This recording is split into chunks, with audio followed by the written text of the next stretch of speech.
Hello guys, this is your friend Naruto Audio Fanfics and we are back with a new fanfic.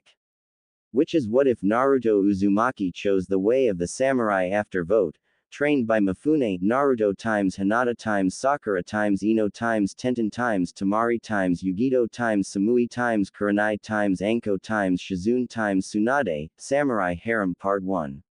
And if you enjoy this fanfic then please press the like button and subscribe to my channel for more fanfic like this. And now let's start the fanfic. What have I been doing with my life? Was everything I accomplished up to this point meaningless? For all my boasting and bravado, I couldn't even save one friend. These were the thoughts swimming around in a certain young blonde-haired shinobi as he lay injured upon the cold, hard ground as rain pelted down around him. The roar of the waterfall in the background thundered through his brain as he reflected upon his actions up to that point in time. For all my training, Sasuke still defeated me in the end. He though bitterly to himself with teeth clenched as he felt the burning yuki of the Kyuubi work upon the wound in his chest. Brother my, no brother would drive a lightning-covered fist through your chest just so he could prove himself. Naruto reached out and grasped the slashed headband resting beside him. Ah, this hurts. He hissed in pain as he rolled over and pushed himself back up, the slashed headband of his former teammate grasped tightly in his hand. He turned his piercing cerulean blue gaze onto the piece of metal and cloth in his hand, the symbol of Konohagakure no Sato, Hidden Leaf Village, clearly gouged through with a kunai. The rain drizzled down around him, serving to only increase the depressing atmosphere at the destroyed landscape of the Valley of the End. Well, Uchiha Sasuke, this officially means we're no longer brothers. Naruto spat upon the metal before tossing the headband to the side as the fist-sized wound in his chest finally sealed up. Thanks for the quick repair, Kyuubi. Think of it as a welcome gift for finally coming to your senses regarding the Uchiha brat. The Kyuubi's voice drifted through his mind, causing his eyes to widen slightly. You can talk to me? Naruto asked, dumbfounded. Yeah, obviously I can speak to you, isn't that what I just did, you meatbag? Kyuubi scoffed at the ridiculous question. Naruto could feel a slight twitch developing in his eyebrow at the tone. Then why didn't you say anything up to now? I find it below something of my status to converse with a lowly meatbag like you.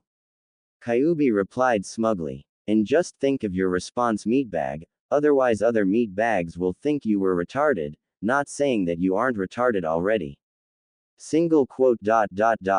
I hate you. Naruto groaned as he painfully trudged back into the forest. The feeling is mutual, meatbag. Despite Kyuubi healing the life-threatening wound, the major blood loss soon took its toll as his vision started to swim. Naruto stumbled forward a little as darkness encroached on his vision. He instinctively reached out to grasp at something to keep his balance. Shit. His hand brushed against the harsh bark of a nearby tree trunk and automatically braced his shoulder against it. Nothing I can do about it. Time to say nighty-night, meatbag. You. Naruto managed to get off before he completely blacked out and collapsed forward onto the forest floor. The unconscious blonde genin was unaware of the crunching sound that steadily approached him, the sound of someone or something making its way through the forest towards his prone form. A pause in the sound was followed by a startled gasp and a gruff voice. Well, that's not what I was expecting to see on my annual visit to the Fire Daimyo's palace. Undetermined number of hours later. A groan echoed throughout a small simple room as cerulean blue eyes flickered open and close, trying to blink the sleep from them, albeit unsuccessfully. Uzumaki Naruto awoke to find himself staring at an unfamiliar ceiling. It was neither that of his home or the hospital. Feeling something damp on his forehead where his headband should be, he reached up a hand to find a damp cloth placed there. For a brief moment confusion stretched across his face before the events of the past day suddenly hit him like a giant toad summoned by his perverted teacher.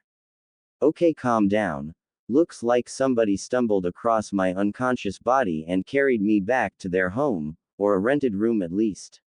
Naruto thought as he tossed the cloth onto a nearby table and sat up, pleasantly noting that most of the pain from his wounds had gone away. Taking a look down at himself, He noticed that his torn, tattered and bloodied orange jumpsuit had been replaced by a simple yet elegant-looking crimson yukata. His eyes widened slightly at feeling the smooth texture of the cloth used. It was definitely worth more than everything he owned combined. Whoever found me must be pretty wealthy to be able to afford clothing of this standard. He thought before taking in his surroundings. It was basically what most people expected to find in most rented rooms: a bathroom, a single bed, a wardrobe, 2 windows and a bedside table with a lamp. The blonde shinobi got to his feet and walked over to the window to take a peek outside. It overlooked a busy market street filled with stores and bustling with people. Definitely not Konoha then. I recognized all of the streets and alleyways ever since I started pulling pranks and had to escape detection or outrun the Anbu.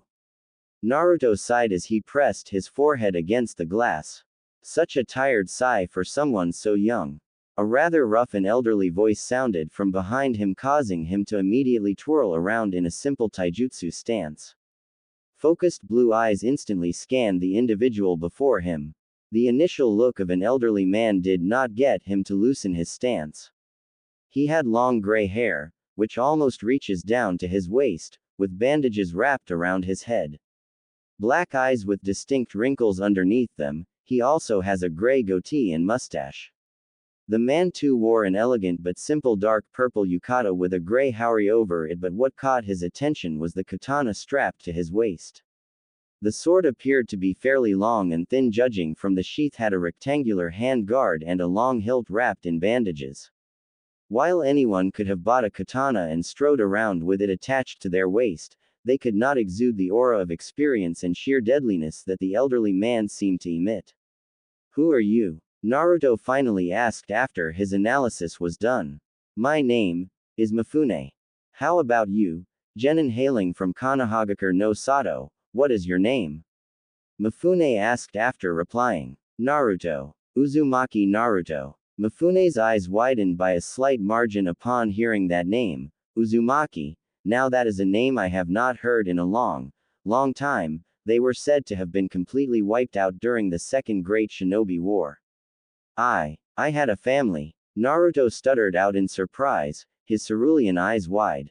"You didn't know?" Mifune raised a delicate eyebrow as if he did not believe it. "You, and Uzumaki raised in Konohagakure no Sato, has not heard of the great Uzumaki clan that you hailed from? A clan that was just as important and powerful as the Senju?" "No. They never covered anything about them in the academy." Naruto answered truthfully with a blank expression whilst his mind was working at a furious pace. The Uzumaki clan was as famous as the Senju. How come something as important as that was never taught by Iruka-sensei? Why did everyone act as if Uzumaki was just a normal name if it really is as big as this Mifune guy mentioned? It seems the truth will finally be revealed. Kyuubi suddenly injected in a strangely neutral tone. "Kyuubi, what do you mean by that? It matters not, as the elderly meatbag is going to explain it to you sooner or later." The demonic entity went completely silent after that, as if content to just watch and see how everything would unfold. "That doesn't make sense. The Uzumaki clan were distant relatives of the Senju clan and played just as big a role in Konoha's history as the Senju and Uchiha clans. The shinobi of Konoha integrated Uzushiyogakure's symbol onto their uniforms and flak jackets, as well as on the shoulders of their uniforms, as a sign of friendship and goodwill between the two villages, and continue to do so to this day, in memory of their friendship even years after Uzushiyogakure's destruction." Mifune explained as he shook his head. "I see. Then why was I treated as a clan-less orphan left to starve and survive on my own from the age of 6? Naruto kept his voice neutral as he asked. "You were left on your own at the age of 6.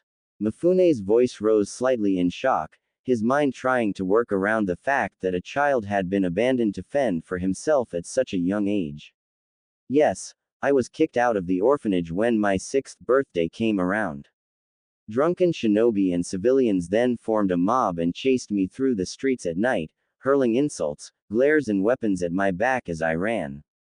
Naruto took a deep breath to calm himself as well as allow the information to soak in. Eventually they cornered me at a dead end and proceeded to beat the ever-living shit out of me, often using a kunai or two. The Anbu arrived a minute later and spirited the aggressors away. Kami above. Mifune whispered in disgust. I lay there injured and bloodied for another full minute before another Anbu showed up to take me to the hospital, where I was refused treatment by the staff on account of being a no-good demon brat. It was only when the Sandaime Hokage arrived would I actually be admitted to a ward, where I was given the bare minimal treatment for my wounds. Naruto looked the older man in the eyes as he prepared to say his next sentence. And if you hadn't guessed by now, the reason for my treatment is because I am the Jinchuriki of the Kyuubi no Yoko. I guessed as much. Jinchuriki across the elemental nations seem to get the same kind of treatment. Mifune sighed before asking another question. So Naruto-san, how did you end up where you were when I found you?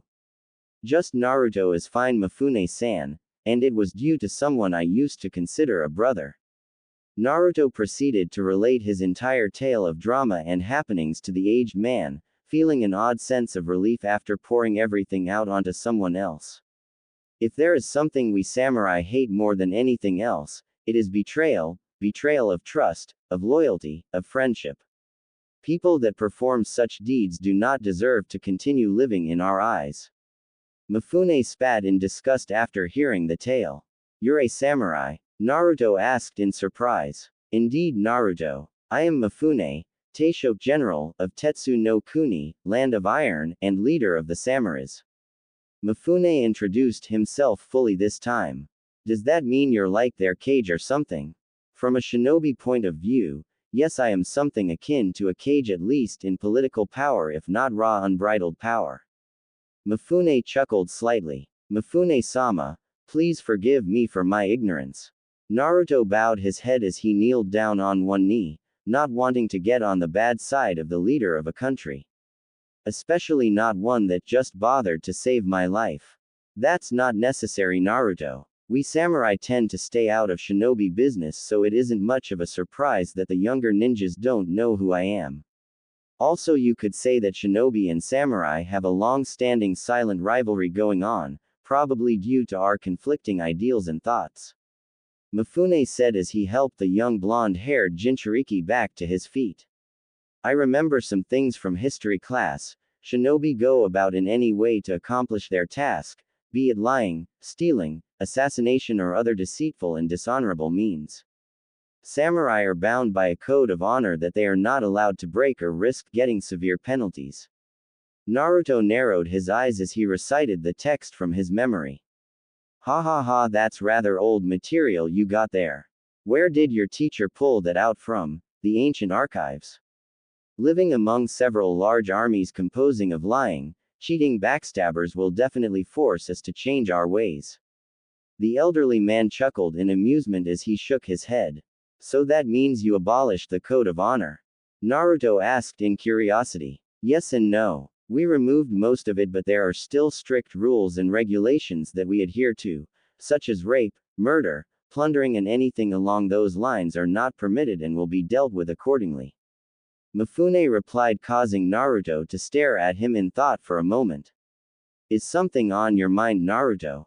Hi, Mifune-sama. Naruto dropped to one knee and bowed his head. Please train me in the arts of the samurai. Mifune felt his eyes widen at the request. What prompted such a request? We have only just met and you would entrust your life to me. I see no choice other than to trust you, besides the fact that you could have just left me for dead when you found me. Plus that aura of strength and confidence that you carry around you, it is definitely not just for show. Naruto replied without hesitation. What about your shinobi career? Your village, friends and family? Mifune asked. My shinobi career is non-existent, with the village holding me back. The majority of the village population hates me for being the Jinchuriki of the Kyuubi. I hardly am close to any of my friends, and what family? I am an orphan, Naruto answered whilst meeting the older man's gaze with a steely expression.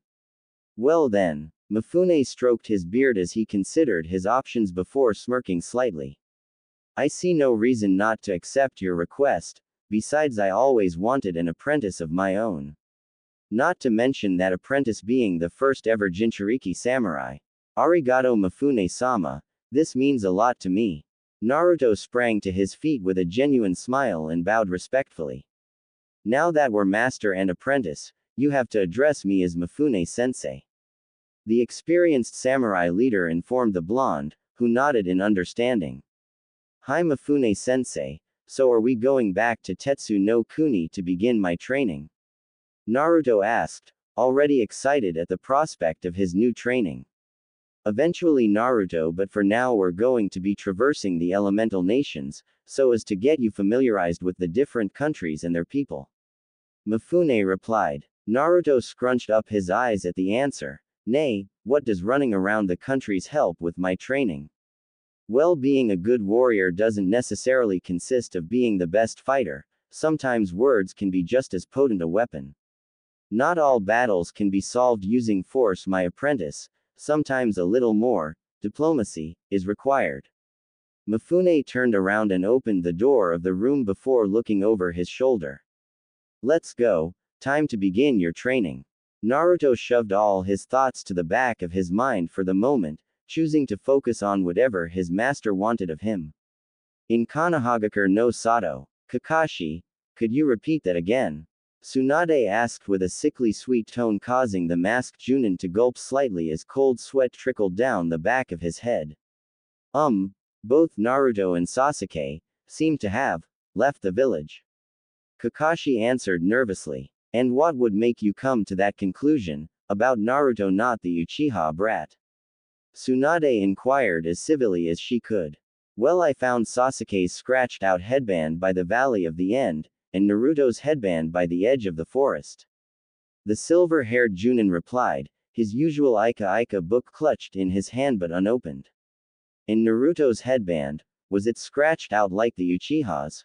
No, Hokage-sama. Well, Kakashi, could it have been possible that the Uchiha decided that Naruto would make a good offering to Orochimaru? Or that an enemy shinobi could have kidnapped him after recognizing the whisker marks as the sign of a Jinchuriki? Tsunade growled with an eyebrow twitching violently. That is highly possible. Kakashi rubbed the back of his head sheepishly. And you didn't think of this before because. The busty blonde Hokage cracked her knuckles. Ah, well, you see. I was about to check when a black cat walked under a ladder beside me. He offered with a weak smile. Kakashi. You lazy perverted bastard Cyclops. Tsunade roared as she her chakra-loaded fist back. Kakashi gulped and held his little orange book up in front of his face like a shield. Protect me. Unfortunately, that did little to help him as the super-powered punch knocked him sky-high out of the Hokage tower and sent him sailing across the village, leaving an angered Tsunade to calm herself down. Tsunade-sama, what do we do now? About Naruto-kun, I mean. Shizune asked nervously. Get together the best tracker team possible. I want them to head to Naruto's last known position and see if they can track him down. By sight, smell, sound or chakra, I don't give a damn as long as there are results. Tsunade told her black-haired apprentice, who could only nod meekly before scurrying off to fulfill her orders. The blonde Kage massaged her temples before speaking to a seemingly empty room. What do you want, Jiraiya? And I swear that if it is anything dumb, then I will send you flying like I did with Kakashi. Of course, Tsunade. Jiraiya gulped nervously as he dropped his camouflage technique before his voice turned serious as he locked eyes with her. I heard everything that Kakashi reported, and I will be going on my own search for him using the toads since they have excellent chakra sensors. However, if I do find him, I would like your permission to train him away from the village for 3 years. 3 years? Why would you want him out of the village for so long? Tsunade asked with a raised eyebrow. I would be training him in the shinobi arts as well as teaching him how to control and utilize the Kyuubi's chakra. Also, Akatsuki has started to move. Jiraiya said with a tone devoid of his usual playfulness. Are you sure? Positive. My spies have confirmed with me that they have finally emerged from hiding and their objective is to capture all of the Biju-tailed beasts. The purpose of which is something that I do not know. So I plan on keeping Naruto on the move so Akatsuki would have a tougher time targeting him as well as training him to fight S-class enemies. Plus it will allow me to travel and acquire more information on this elusive S-class missing nin organization and its members. Jiraiya explained in detail. Quote, I consent to your request. However, that is on the basis that you manage to find him first. Tsunade sighed before pulling open her bottom drawer and channeling some of her chakra into a hidden storage seal, revealing a bottle of sake. So that's where you hide your alcohol. Jiraiya muttered with a shake of his head. You want any? She held up the glass bottle only to receive a negative. Enjoy yourself. I've got a missing blonde genin to track down. The white-haired Sanin smirked before leaping out the window of her office. Tsunade just sighed again before uncorking the bottle and chugging down the contents, relishing in the burn that the alcohol caused in her throat. Just as she took another gulp of alcohol, the door to her office swung open. Tsunade-sama, are you drinking on the job again? Shizune shouted at her mentor, causing said woman to choke on the drink and spray it out of her mouth whilst hiding the bottle behind her back. No. Regardless, here is the team that I managed to assemble, Tsunade-sama. The black-haired petite assistant stepped out of the way, allowing 3 shinobi to enter the room. The first person was a male with long, black hair and featureless white eyes that signified his belonging to the famed Hyuga clan. He wore a very traditional, loose-fitting white robe with the standard Konoha Junin vest situated over it and a Konoha Hitai forehead protector around his forehead. The second person was a female with animalistic looks about her. She has long spiky brown hair, vertical slit-like pupils, elongated canine teeth and nails. She also has the clan fang markings of the Inuzuka on her cheeks as well as markings over her eyes and a dark shade of purple lipstick. She wears the standard outfit of a Konoha Junin shinobi. The third person was a male like all members of the Aburame clan, had his eyes obscured by dark glasses which feature a single tassel hanging down from one side. He has very spiky short black hair and a mustache. He typically wears a high-collared outfit, while carrying a gourd on his back similar to that of Sabaku no Gara. Hyuga Hiyashi, Inuzuka Sume and Aburame Shibi. I didn't expect 3 clan heads to step up to this task. Tsunade said with disbelief in her voice. It's good to get off our behinds and make sure our skills haven't rusted after all this time, Hokage-sama. Sume let out a bark of laughter after her sentence. It would be very unbecoming of myself as a clan head when my own nephew very nearly gave his own life to retrieve a member of our shinobi forces, yet I sit behind a desk all day. No.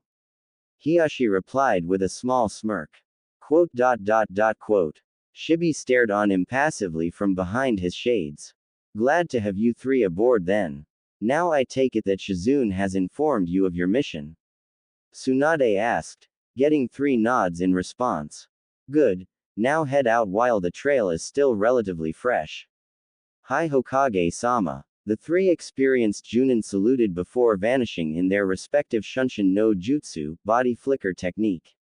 With Mifune and Naruto, the master and apprentice had left the small town and were walking alongside a merchant caravan on its way to Takigakure no Sato, Hidden Waterfall Village, which was the first stop on the samurai's list. Tell me, Naruto, what do you know about Takigakure no Sato? Mifune asked as they chatted. Well, there was this one time that my former team was assigned a mission to protect the current leader of Takigakure, Shibuki. My Junin leader at that time had to leave due to an emergency Junin meeting, leaving us to fulfill a side mission of cleaning up the area. However, Shibuki's former teacher betrayed the village by allying up with a Megakure, Hidden Rain, shinobi to steal the famed hero water of the village. Naruto paused for a moment as his eyes dulled slightly. It was a tough fight, but I managed to defeat him with the help of Kyuubi and Sasuke. I see, Mifune whispered as he stroked his beard. He still misses his ex-teammate despite what has happened and his own resolve. I guess that is to be expected after all.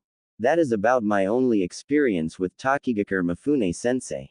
Naruto's voice cut him out from his thoughts. Did you know that Takigakure has its own Jinchuriki? Mifune glanced sideways to observe his apprentice's reaction.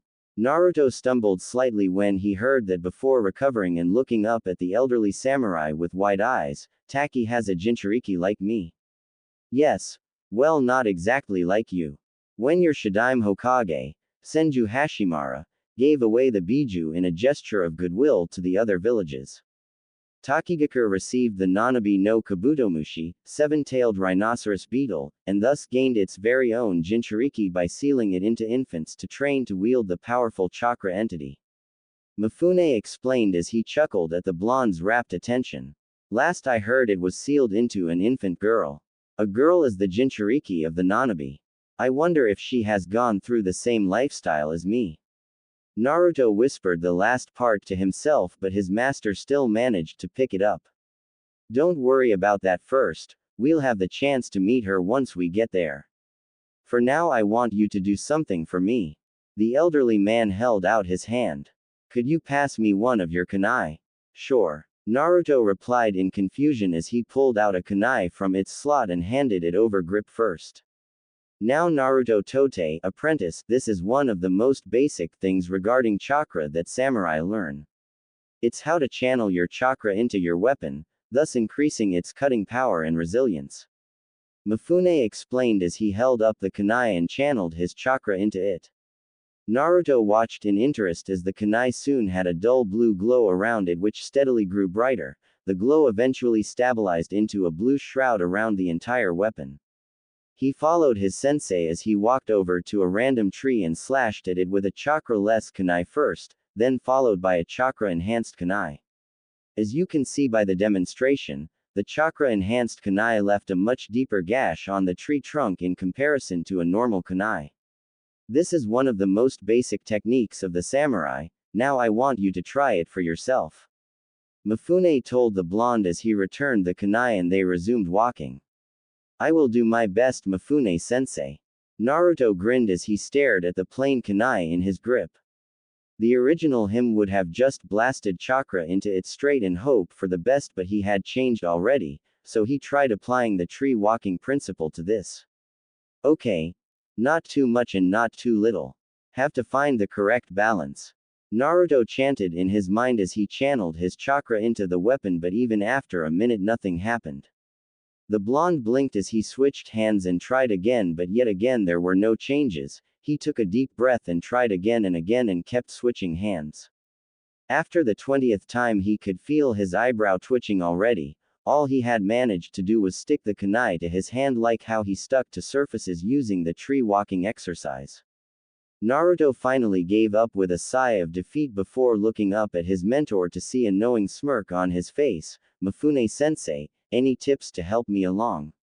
Well, Naruto Tote, what you're doing is actually just channeling chakra into your hand, thus resulting in the sticking effect. However, what you're supposed to be doing is to channel your chakra into your weapon and not your hand. Enough of a hint for you? Mifune asked with an amused tone. Channel into the weapon, huh? Naruto looked down at the kunai in his hand and tried pushing his chakra into the weapon, still no result other than attaching it to his palm again. Still no luck, huh? Pay attention to what I said carefully. Channel your chakra into your weapon, channel it into your weapon. That's what I'm trying to do. Naruto shouted in frustration as he attempted and failed once again. Stupid meatbag, do you still not realize what the old meatbag is talking about? Kyuubi's voice drifted through his mind suddenly. No, Fuzzy, I do not understand. Single quote. You really are a dumb bag of meat, aren't you? Shut up, Fuzzy. Well then I guess I'll keep the answer to myself then. Kyuubi could practically feel his container's eyes widening after that statement. Hey, wait a minute, you know the answer. Quick, hurry up and tell me. Say the magic word. Please tell me the answer. Address me as Kyuubi-sama and not Fuzzy. Please tell me the answer, Kyuubi-sama. Naruto growled slightly as he said it. Wonderful, amazing and beautiful Kyuubi-sama. Don't push it, Fox. Well, I guess you don't want to know the answer then. Kyuubi's voice was taunting, causing his eyebrow to twitch slightly as he sighed. Please tell me the answer, oh wonderful, amazing and beautiful Kyuubi-sama. Naruto repeated with a mocking reverent tone before his eye widened. Wait a freaking second, you're female. Oh, so now you're a meatbag? Are you telling me that females can't be strong, huh? Why so surprised that the strongest Biju in existence at the moment is female? Kyuubi went off into a rant inside his mind, resulting in a rather uncomfortable migraine for him. No, I didn't mean it like that. I was surprised because we were told that all of you were just chakra constructs and had no gender. Naruto thought back in reply as he rubbed his head gently. Mifune an eyebrow at his apprentice's weird behavior. The boy seemed to be making strange facial expressions ranging from annoyance to shock, and now he was massaging his brow. The most the elderly samurai could come up with was that his apprentice was currently communicating with his nine-tailed tenant. Shows what you useless meat bags know. Yes, we Biju all have genders, just like how we all have names and not just our titles. Kyuubi scoffed. Wait, you have names as well? Then what's your name? Naruto asked in curiosity. As if I would grace a pathetic meatbag like you with my name. I'm just glad that it's not something retarded like Naruto Fishcake. For the last time, my name is Naruto Maelstrom. That's what I said. Kyuubi snickered to herself before clearing her throat. So do you want to know the answer or not? Of course I do. Well, meatbag, listen closely. Why do you think he said your weapon and not the weapon? Because it is my weapon. Naruto hazarded a guess and swore he could hear the sound of Kyuubi ramming her head against the metal bars of her cage. No, you blonde idiotic meatbag. He means that you have to view the weapon as an extension of yourself and not just another ninja tool. You have to treat the kunai like it's a part of your body so your chakra can flow into it easier. Kyuubi explained with an exasperated tone. Oh, can I ask you another question? Single quote. I'm almost afraid to ask what it is, but go ahead. Why does your voice not sound feminine at all? I am a towering nine-tailed demonic fox with the power to crush mountains and summon tidal waves. Having a soft and pleasant feminine voice does not fit the profile, meatbag. Oh, thanks for the advice anyway. Kyuubi shook her snout as she felt her container sever the mental link. I can't believe I got sealed into this dumb meatbag, though he looks much better than that girly boy of a father he had. Mifune watched out of the corner of his eye as his apprentice took a deep breath and sighed before focusing on his kunai. There seemed to be a calmer and focused air about him. He felt his eyebrow rise slightly when he noticed a shimmering blue aura form around the kunai, though it did not last for long and disappeared a minute later. Had an enlightening conversation with your partner, I assume? Mifune asked with a knowing smile. You could say that, sensei, but I finally understand what you meant. Naruto replied with a grin as he formed an unstable blue glow around his kunai again. Very good, Naruto. Now practice and learn how to stabilize your chakra within your kunai. It should be instinctual and able to pull it off without putting so much effort and thought into it like you are currently doing, so keep practicing until we reach Takigakure no Sato. Mifune instructed with a strict tone. Naruto saluted playfully before turning his attention back to his kunai and resuming their trek towards the village, both of them unknowing of the presence spying upon them. Leader Sama must know of this immediately. Well then, stop wasting time here and let's go. A distorted dual-tone voice argued with itself, revealing that the owner of said voice was a strange plant-like man with a huge Venus flytrap sprouting from his shoulders and encompassing his head. We haven't gotten anything to eat yet. I'm hungry too, you idiot. The faster we report this and then the faster we can feast. The plant-like man nodded absent-mindedly before sinking back into the tree trunk it had emerged from, leaving no trace of his presence. With the Konoha tracker team. There's a blood trail leading back here from the Valley of the End. It looks like the kid fought it out with the Uchiha brat and lost but managed to survive. His scent stops here, which means that he collapsed against this tree, yet there is no body. Sume reported as she sniffed the air once again. My Kikaichu informed me that there was another chakra presence here other than Naruto's, and it wasn't the Uchiha's. Shibi told them in his usual monotone voice. Nothing within range of my Byakugan either. Hold on, I think I've got something. Hiyashi squinted before grinning. Well, looks like we have a trail. I managed to pick up a faint trail of Kyuubi's chakra that was probably at work healing the damage done to the Uzumaki kid's body. Fantastic. Lead the way, Sume shouted as the three shinobi took off again with Hiyashi in the lead. The trio eventually arrive at a simple town situated in the outskirts of Hai no Kuni, Land of Fire. Hiyashi leads them towards an inn in the middle of the town. The three shinobi getting strange looks from the citizens as they were a rather rare sight, especially in a small rural town like theirs. Hiyashi walked into the inn only to blink in surprise when he spotted a man with a familiar mane of spiky white hair standing at the receptionist desk and flirting with the female stationed there. Jiraiya-sama, the Hyuga clan head called out, prompting the Sannin to turn around. Hyuga Hiyashi, Inuzuka Sume and Aburame Shibi, certainly didn't expect to see three prominent clan heads out this far from Konoha. What are you all doing here anyway? Jiraiya asked. Tsunade-sama sent us three out as a tracking squad to search for Uzumaki Naruto, though it seems like you're doing the same thing, ya pervert. Sume laughed when she saw the insulted look on the Toad Sennin. You hurt my feelings, Sume. I am not a pervert, but a super pervert. Jiraiya shouted out as he held up a finger in the air, causing the three clan heads to palm their face in embarrassment. Friendly banter aside, Jiraiya-sama, it looks like you arrived at the same location that we have. Shibi said as he pushed his shades up his nose. Yeah, apparently Naruto was here up until a few hours ago. The receptionist said that he had left with the same person that had brought him in, an elderly man with a bandaged head wearing expensive-looking clothing and a katana sheathed at his waist. Jiraiya told them before sighing. Which hardly narrows down our list of suspects, as anyone could have just used a henge no jutsu, transformation technique, to fool a civilian. Looks like we have to split up and ask around the town then. Alright, how about we meet back up outside this inn around an hour later? Hiyashi asked and received three nods of understanding before they split up. An hour later, and the four Konohagakure shinobi met back up outside the inn with various looks of disappointment evident on their faces. One look at each other and they could tell. So I take it that none of you managed to find any leads as to where the blonde brat had wandered off to, or the identity of the person he was with? Jiraiya asked with a small hint of hope. However, that hope was crushed when all three clan heads shook their heads in response as Sume ran a clawed hand through her rough spiky hair. The closest thing to a lead I got was that a villager had seen them leave together with a merchant caravan earlier, but they have no idea as to where that caravan was headed. Damn, that caravan could have crossed the boundaries of Hai no Kuni already.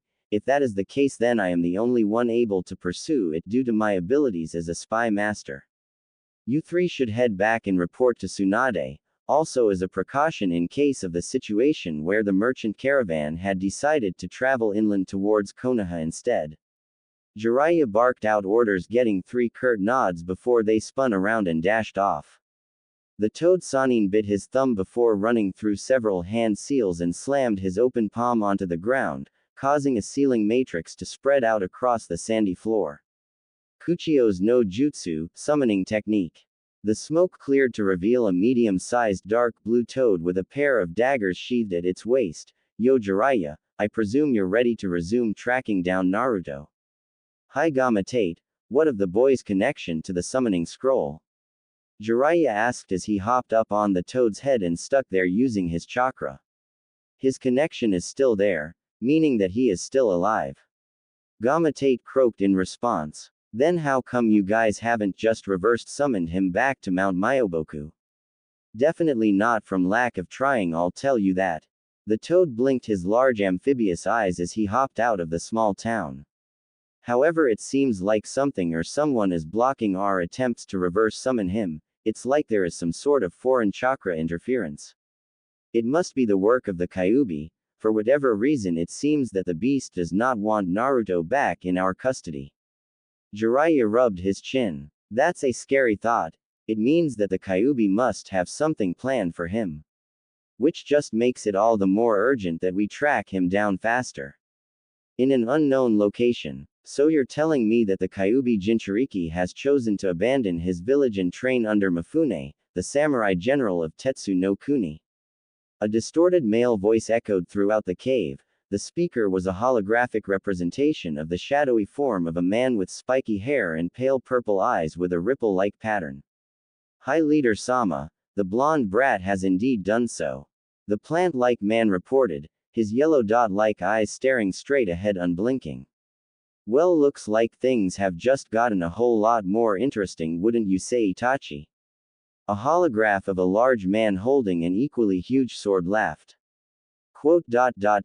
Mifune is an experienced and powerful samurai that stood up to Salamander Hanzo and earned his respect. Something that only the three Sannin had done before. It is not wise to underestimate his skills. The Uchiha prodigy replied with his eyes closed. Oh, I'm just psyched up to have a sword fight with a real samurai. See how they fare against Hoshigaki Kisame, one of the Kiri no Shinobigatana Shichinen Shu, 7 ninja swordsmen of the mist. The revealed Kisame declared with a gleeful tone. Just remember that we need the Kyuubi Jinchuriki back in one piece, Kisame, or it will be your head. The ripple-patterned eyes gazed in the shark man's direction, slightly creeping him out. Got it, Leader Sama, I'll make sure the brat survives, not saying that he wouldn't be missing a few parts though, gahaha. Kisame laughed again. Very well. Deidara and Sasori, you two are to get ready to head to Takigakure no Sato so you can capture the Jinchuriki of the Nanabi no Kabutomushi. Don't expect much in way of shinobi resistance, as the village seems to despise her existence and would appear to be rather glad to be rid of her presence. The shadowy form of the leader turned his gaze towards 2 holograms standing beside each other, one noticeably hunched over, making it seem shorter. Don't worry, Leader Sama. My art will make sure that it will be a blast. The taller shadow exclaimed. My spy network has already informed me of her current location. We will set out immediately. The hunched-over figure spoke in a raspy, deep male accent. Excellent. Then this meeting is dismissed. The leader swiped his hand, cutting off the holographic communication. Mifune-sensei, I managed to stabilize my chakra. An excited young male voice piped up as Uzumaki Naruto held up the glowing blue kunai with a grin. Excellent, Naruto Tote. Now all you have to do is work on performing the feat with as minimal attention required as possible. However, that is enough for the moment, as we have arrived at our destination. Mifune said as they descended a dirt path with the merchant caravan. Still as amazing as the first time I saw it. Naruto whispered in awe once they had rounded the corner.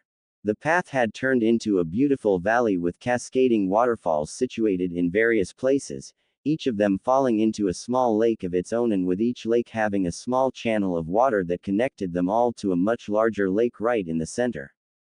In the middle of the giant lake was a giant tree, easily 4 to 5 times larger than the largest trees in the forest of Hai no Kuni, Land of Fire.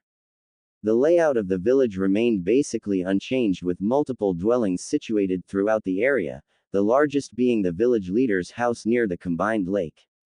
Takigakure no Sato, hidden waterfall village. No matter how many times I visit, it always manages to captivate me with its beauty. Mifune said with a smile as they could overhear the murmurs of awe from the merchants. Halt, travelers. Please identify yourselves before we allow you any further into our territory. A voice called out as 2 Taki shinobi jogged over to the group from their guard posts. I'm Mifune, the samurai general of Tetsu no Kuni, Land of Iron, on my annual trip to visit the leaders of various nations, and this is my apprentice Naruto. The elderly samurai introduced himself before gesturing to the blonde beside him, causing the 2 guards to bow instantly. Welcome back, Mifune-sama. I hope you and your apprentice will enjoy your stay here in Takigakure no Sato. Both of them straightened again before the first guard beckoned them over. My partner will continue his guard duty. I will escort you to your prepared room at the inn. However, we have only booked 1 room for your stay since we weren't aware that you had taken on an apprentice. The shinobi glanced over at Naruto and seemed to lock gazes with him for a while. You look really familiar. Have we met before?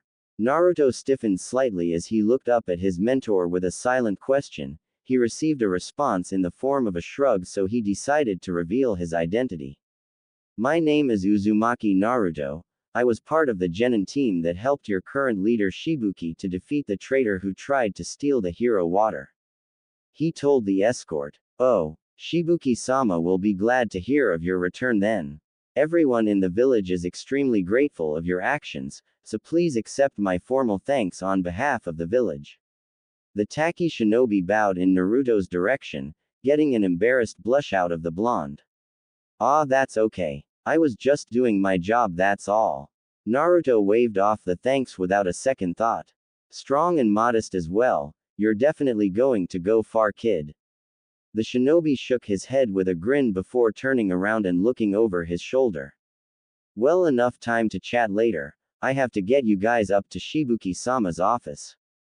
Well, lead the way, shinobi-san.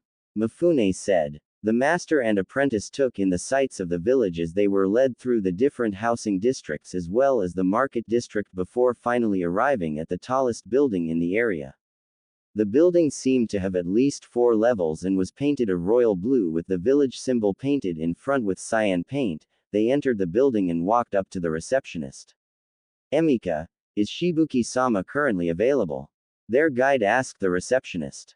Ah, Sato, for what reason do you need an audience with Shibuki-sama? Emika asked, causing Sato to jerk a thumb over his shoulder at them. Not for me. General Mifune and his apprentice just arrived. Emika peeked over his shoulder and nodded once. Of course, Shibuki-sama is currently free, so just bring them right up, and remember to knock the door this time. Yeah, whatever. Sato drawled as he waved back at her over his shoulder as he faced the duo. I'll bring you guys up to the office since our leader is currently free at the moment. I can't wait to see Shibuki again. I wonder if he has gotten any stronger. Naruto grinned at the thought of having a spar with Takigakure's own leader. Naruto, you would be wise to remember that Shibuki is the leader of a village, so you should address him with the proper respect that he deserves. Mifune chided him softly, getting a sheepish smile of apology from his apprentice. Somehow I believe that Shibuki-sama won't mind in the slightest. Sato laughed as he led them up to the 3rd floor and rapped on an ornamental-looking door. Come in. A familiar voice called from the other side of the doors. Sato pushed the doors open and strode in to stand before a large mahogany desk. He raised his hand and saluted the man sitting behind the desk. Mifune and Naruto walked in behind the Taki shinobi, immediately drawing the attention of the leader of the village as he laid his eyes on the elderly samurai general. Ah, Mifune-sama, what a pleasure to see you again. Shibuki exclaimed with a smile. Likewise, Shibuki-san, I trust you are more than acquainted with my apprentice here. Mifune held back a chuckle when he saw the village leader's eyes bugged out when he looked over at the blonde. Naruto. Uzumaki Naruto, is that you? Shibuki asked as he stood up from his seat and rounded the desk to stand in front of the grinning blonde. The one and only. Naruto replied with a laugh. By Kami, what are you doing all the way out here? And with Mifune-sama no less. Not that it isn't great to see you again. Shibuki questioned him. Naruto could only sigh. It's great to see you too, Shibuki-sama. As for my presence here, well, it's a rather long story. Just call me Shibuki. No need for formalities, especially after what you and Sasuke have done for my village. Shibuki said with a smile, but noticed the flinch when he mentioned the Uchiha's name. I take it by your flinch that it has something to do with Sasuke-san. Yes, he defected from the village and chose to run off to Orochimaru, an S-class missing nin from Konoha, for power. I was part of the group that was assigned to chase after him. I failed to stop him. Naruto clenched his fist as he was reminded of his failure. Don't tell me your village banished you over something like that? Shibuki asked with wide eyes. Huh, no. They wish they could have, I bet. I chose to leave the village myself after realizing that the village was holding me back. A Junin sensei that taught me nothing but the tree-walking exercise, bigoted idiots that cannot distinguish a kunai from its sealing scroll, achievements written off as nothing. There were hardly any reasons for me to stay loyal to that village. Shibuki shook his head when he heard the reasons being listed off. How could such a great and respected village such as Konohagakure no Sato treat one of their own like this? It's because of something out of his control, Shibuki-san, something that every person holding the same burden as him would have experienced. I think you would know, seeing as how your village has someone just like him. Mifune said cryptically as the gears started turning inside the village leader's head. You don't mean Naruto is a Jinchuriki like Fu? Shibuki exclaimed with shock. Yes, I am the Jinchuriki of the Kyuubi no Yoko. Due to that burden being placed on me, my whole life has been hell. Naruto confirmed with a sigh before perking up slightly. Since you mentioned Fu, do you think I can meet her? Shibuki and Sato seemed to hesitate at that, which quickly drew the suspicion of both master and apprentice. They glanced at each other before looking over at the nervous leader. That isn't a problem, right? Unless there's something you'd like to tell me. Mifune asked with an unreadable expression on his face. No problem at all, Mifune-sama. It's just that Fu isn't exactly well liked in our village and has experienced many of the things that Naruto probably has as well. As such, she seems to have become distrusting of people in general, choosing to isolate herself from the rest of the village. Shibuki felt sweat pouring down his neck as the killing intent in the room rose slightly. Were you part of the reason? Naruto asked dangerously, causing the two Takigakure residents in the room to gulp at the tone. And no. Actually, Sato and I are part of the small group of people that she trusts. Shibuki heaved an inner sigh of relief when the killing intent dropped back to less radical levels. Where does she stay? Naruto asked. I told you she doesn't trust other people and will attack the moment she lays her eyes on someone she doesn't trust. Shibuki tried to reason with the blonde-haired Jinchuriki. I don't care. Just tell me where she stays at. Naruto grunted in response as he stared the village leader in the eyes. But just tell him where the girl stays, Shibuki-san. Mifune injected with a calm voice with a hint of steel within it. Hi. She lives on the island with the giant tree in the middle of the lake. Shibuki sighed in defeat before gesturing to Sato. Sato will arrange for a boat to Hei. Naruto was already 1 foot out the door before glancing back over his shoulder. I'll water walk over there myself. Be careful, Naruto Tote, Mifune said with a smile. Of course, Mifune-sensei. I'll be back before you know it. Naruto replied in kind before sprinting off. The crimson yukata-clad boy leapt along the rooftops as he traveled towards the large lake, ignoring the stares and whispered mutterings about him as he passed villagers. Eventually he arrived at the edge of the lake. He continued right on without stopping and channeled a slowly fluctuating flow of chakra to the soles of his feet. Still can't believe that lazy bastard of a Junin didn't even bother teaching me this, instead throwing me off to one side to be taught by that closet pervert Ebisu. Naruto thought with a slight growl. Not to mention that useless super perverted meatbag that didn't teach you anything either during that training period. Kyuubi injected suddenly. Ah yeah, that stupid arrow Sennin as well. At the very least he taught me the Rasengan, spiraling sphere. Naruto sighed dejectedly when he was once again reminded of how much he was held back by his ex-village. No use brooding over it. Don't want to end up like the Uchiha brat. Plus you're heading towards the Jinchuriki of the Nanabi no Kabutomushi now. You can't afford to be going in half-assed, especially when you don't know what rank she is. Kyuubi reminded him as she narrowed her eyes behind her cage. Oh right. So do you have any tips or information regarding the Nanabi? He inquired after a few seconds. As suggested by her title, she has control over all insects. Kind of like that clan of bug-using meat bags in Konoha, except more powerful and diverse. The Nanabi is female too, okay regardless. So like fighting an extremely powered-up Shinoha, sounds interesting. Don't underestimate her, she isn't the Nanabi for nothing. Kyuubi lapsed into silence after that parting statement. Shino used chakra-eating insects, which is something that I don't have to worry about with my massive reserves, as well as Kyuubi's chakra being toxic to them. However, who knows what other kind of insect she can control. Naruto thought as his foot hit solid dirt once again. Taking a look around, he noticed that dense jungle surrounded the gigantic tree in the middle. Many of the tree trunks had scars on them, suggesting that many a battle had taken place on this island before. "Hello?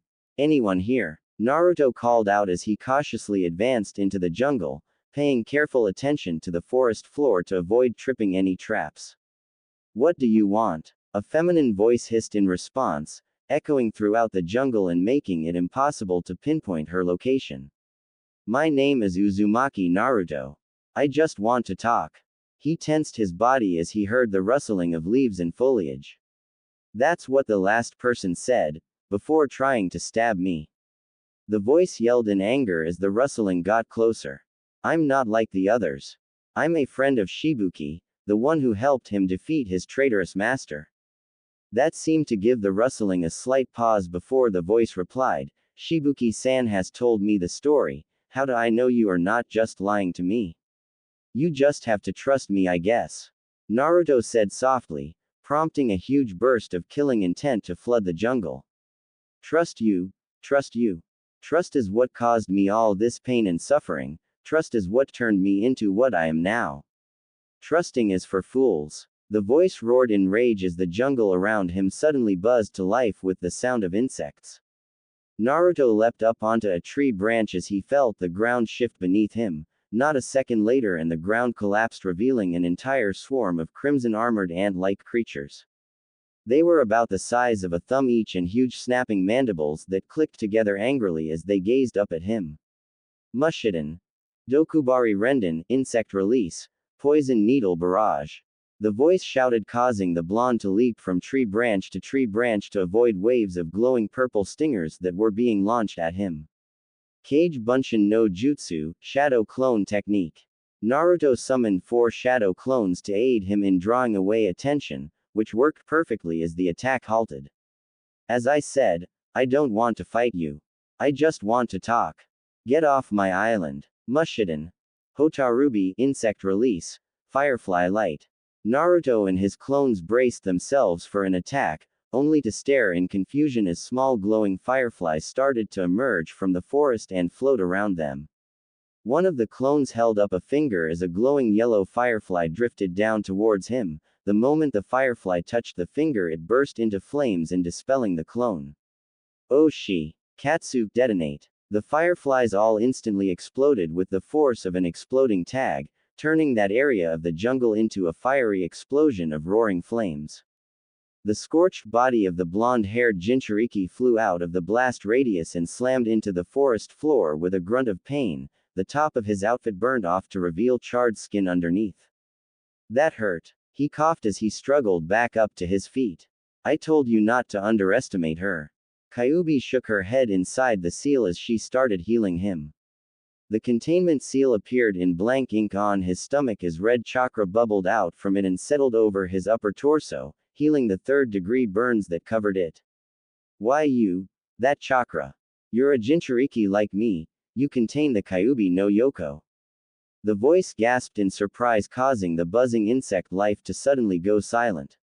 "Uzumaki Naruto. Jinchuriki of the Kyuubi no Yoko, at your service." Naruto grunted as he did a painful bow only to wince in pain. "Why are you here? Did your village send you to assassinate me?" The voice hissed in suspicion. "What? No. I'm no longer part of my village. I am the apprentice of Mifune-sensei, the current samurai general of Tetsu no Kuni," he replied, still trying to pinpoint the source of the voice. "Jinchuriki, tell me, was your childhood like mine? Were you too shunned from the populace due to something that was beyond your control?" Her voice was noticeably less hostile this time around. "Hi, I too was an outcast within my own village. Whatever you have been through, Fu, know that you are not alone and that there are 7 other people like us out there." The silence reigned for the next few moments before the sound of leaves rustling overhead could be heard and a humanoid form dropped out from the canopy and landed on its feet directly in front of him. Naruto curiously took in the sight of the female before him, the Jinchuriki of the Nanabi no Kabutomushi. Fu wore an orange clip in her short, spiky mint green hair that matched her eye color, which was also orange. Her ninja outfit consisted of a short sleeveless white midriff shirt with fishnet armor underneath, long white armlets, and fishnet shorts with a short white apron skirt over it. Her forehead protector was worn on her right arm. Fu also carried a cylindrical object in red wrapping on her back, the purpose of which was unknown to him. Uzumaki Naruto, she whispered before a large grin formed on her face and she crushed him in a hug. It's so nice to meet a fellow Jinchuriki, which means you're like my brother Nei. Likewise, and I guess we're siblings in a way. Naruto replied hesitantly as he was in shock over the girl's sudden attitude change. Man, what the hell is up with this chick? One moment she's trying to kill me and the next she's calling me brother and squeezing the life out of me. Nanabe has always been the most immature one in our group. It wouldn't surprise me if her container obtained part of her happy-go-lucky attitude and her multiple personality disorder. Kyuubi snorted with amusement. Wow, an immature biju-tailed beast. I think I'm running out of oxygen. Naruto thought to himself as he quickly broke free of her death hug and took quick gasps of air. Flew her head to one side for a moment. Chome-chan asked why you would come all the way out here to meet me. Chome. Naruto voiced in confusion. That's the Nanabe no Kabutomushi, it's her name. Fu replied as if he had just asked the stupidest question in the world. That's not fair. Kyuubi-chan won't even tell me hers. Naruto exclaimed with a pout. Like I would grace a pathetic meatbag like you with my name, and who the air you calling Kyuubi-chan? Kyuubi growled from inside the seal. But you won't tell me your name, and Kyuubi isn't your name as it's just a title, so I decided that Kyuubi-chan would be more acceptable. Naruto explained through the mental link. Whatever meatbag. It's not like that, it bothers me anyway. Kyuubi muttered before cutting the link from her end. A warm feeling she had not felt for a long time suddenly blossomed inside her. The last person to call me that was Tu-san. Well, as I said, I am currently apprenticed under Mifune-sensei.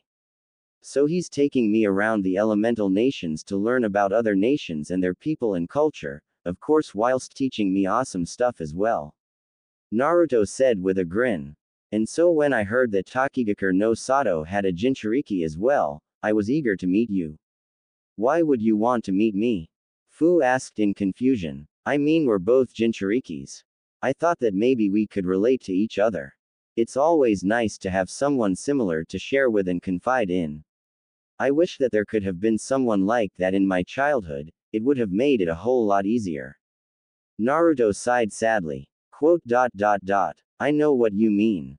Only a handful of people like Shibuki-san bother to befriend me, the rest all treat me like some sort of plague carrier.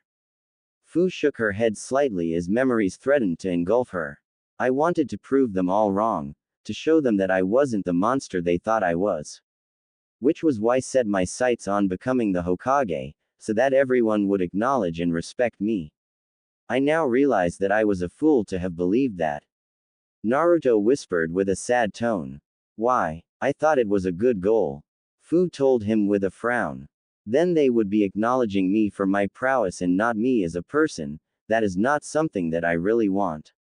I want them to acknowledge me as Uzumaki Naruto, a person, and not for being the Hokage or being the strongest shinobi. Unfortunately, it will not happen. That's true. So what do you plan on doing? She asked her fellow Jinchuriki. Get stronger under Mifune-sensei's guidance and even stronger beyond that. Naruto declared loudly with a smirk. Why do you want to get so strong? A friend of mine once told me. A person is only truly strong when he has something precious to protect. I have had many precious people, or so I thought. So my dream is to become strong, stronger than anyone else so that I can protect all my precious people in future. Naruto shouted out loud as he slammed his fist into an open palm. That is a good dream, Naruto. Fu said with a kind smile before giggling and jumping on his back. Am I one of your precious people too? Of course you are. We Jinchuriki have to stick together, you know. Naruto laughed as he balanced himself with the added weight on his back. Naruto, tell me more about yourself. Fu demanded suddenly, causing the blonde to blink in surprise. Tell me about your life, about you in general, then when you're done, I will do the same. That's what friends do, right? Fu asked with a hesitant smile. Sure, that sounds like a great idea. Naruto replied as he began to tell his tale to the attentive green-haired girl. It all began when the Kyuubi attacked Konoha. With Mifune and Shibuki, the two leaders were currently sitting in Shibuki's home, more precisely the living room where the window gave them a perfect view of the lake and the island. The large explosion startled them for a bit but relaxed, trusting the blonde-haired boy to be capable of looking after himself. This is excellent tea, Shibuki-san. Mifune commented as he took a sip from the white porcelain cup in his hand. Definitely, it is directly imported from Cha no Kuni, land of tea. Shibuki stated as he took a sip too before setting the cup back on its saucer on the table. So why the early visit, Mifune-sama? You only just visited me a week after my inauguration as the leader of my village a few months back. I have come to warn you. Mifune said simply as he drained the cup of its contents before setting it down as well. Warn me? Warn me about what? Shibuki asked with a bewildered expression. There is a certain organization, by the name of Akatsuki. He smirked grimly when he saw his fellow leader stiffen up slightly at the mention of that name. I see you've heard of them. My father has mentioned them before, a mercenary organization composed entirely out of S-class missing nin from various villages. I heard that Iwagakure had made use of their services before. Shibuki explained. True, however Akatsuki has been dormant for quite a while, at least until recently. My sources have told me that their activity has suddenly started up again, and the information they brought me is rather troubling. Mifune laced his fingers in front of his face as he sat back against the chair's backrest. Shibuki gulped nervously as he wondered just what kind of information it was, and what does this have to do with me or my village? It seems that Akatsuki is looking for something, or to be more specific, 9 particular people that hold the power of a demon within their hands. The Jinchuriki. Hi, the Jinchuriki, more precisely, the biju that they contain. What they want them for? I have no clue, but that kind of firepower under any one person or village is definitely very bad, which was the reason why Senju Hashimara saw fit to evenly distribute the biju at first. Mifune explained as he watched sweat trickle down the Takigakure leader's face. So you're saying that Akatsuki might come looking for Fu? Shibuki very nearly squeaked out. No. That's a relief. They're definitely coming to hunt down and capture your Jinchuriki. Mifune said with a serious expression. Shibuki opened and closed his mouth several times in a perfect imitation of a goldfish before his eyes rolled up into the back of his head and he fainted right into the chair he was sitting in. That could have gone better. In Tsunade's office, the blonde female Hokage sighed angrily as she rubbed her temples in frustration before glaring at the 3 shinobi standing at attention in front of her desk. Despite being elite veterans and clan heads, they all flinched when that glare was turned on them. So you're telling me that you tracked a trace of Kyuubi's chakra all the way to a town near the original location and found the stupid pervert over there, and he told you to head back? Tsunade asked with a slow drawl. Hi Tsunade-sama. All 3 responded with a gulp. And nobody in that town knew where the merchant caravan was headed. Negative Tsunade-sama. The caravan leader never disclosed the next destination of their travels to any of them, a method to reduce the risk of an ambush being laid out on their route by bandits or missing nin. Sum answered. Understood. So there was no other trace of Uzumaki Naruto in that area? Nothing at all. Tsunade seemed almost desperate as she asked. The Kyuubi must have been done healing him by then as the trail ended at the inn. I detected no other traces of the Kyuubis or the boy's chakra after that. Hiyashi replied with a shake of the head. Same as Hiyashi-san, my hive couldn't detect either of the chakra. Logic dictated that we follow Jiraiya-sama's orders as the trail had already gone cold. Shibi added on in his usual indifferent tone. I see, thank you for your time and effort, you will all be paid a B-ranked mission pay for this. Though I have to ask, why did you suddenly volunteer yourselves? Truthfully this time, Tsunade asked softly. Sume sighed as she hung her head. I was a close friend of Kushina's along with Makoto. We used to hang out and do everything together. I should have done more for her son, so I guess this was me trying to make it up. Same with Sume, I was a close friend of Minato's, plus Naruto helped me to open Neji's eyes once again. I felt that this is the least I could do for the boy. Hiyashi admitted. I was neither close to Yondaime-sama or his wife, however Naruto as a Jinchuriki would understand the feeling of being an Aburame and the glares of disgust we received due to having insects inside us. I merely wanted to help the boy.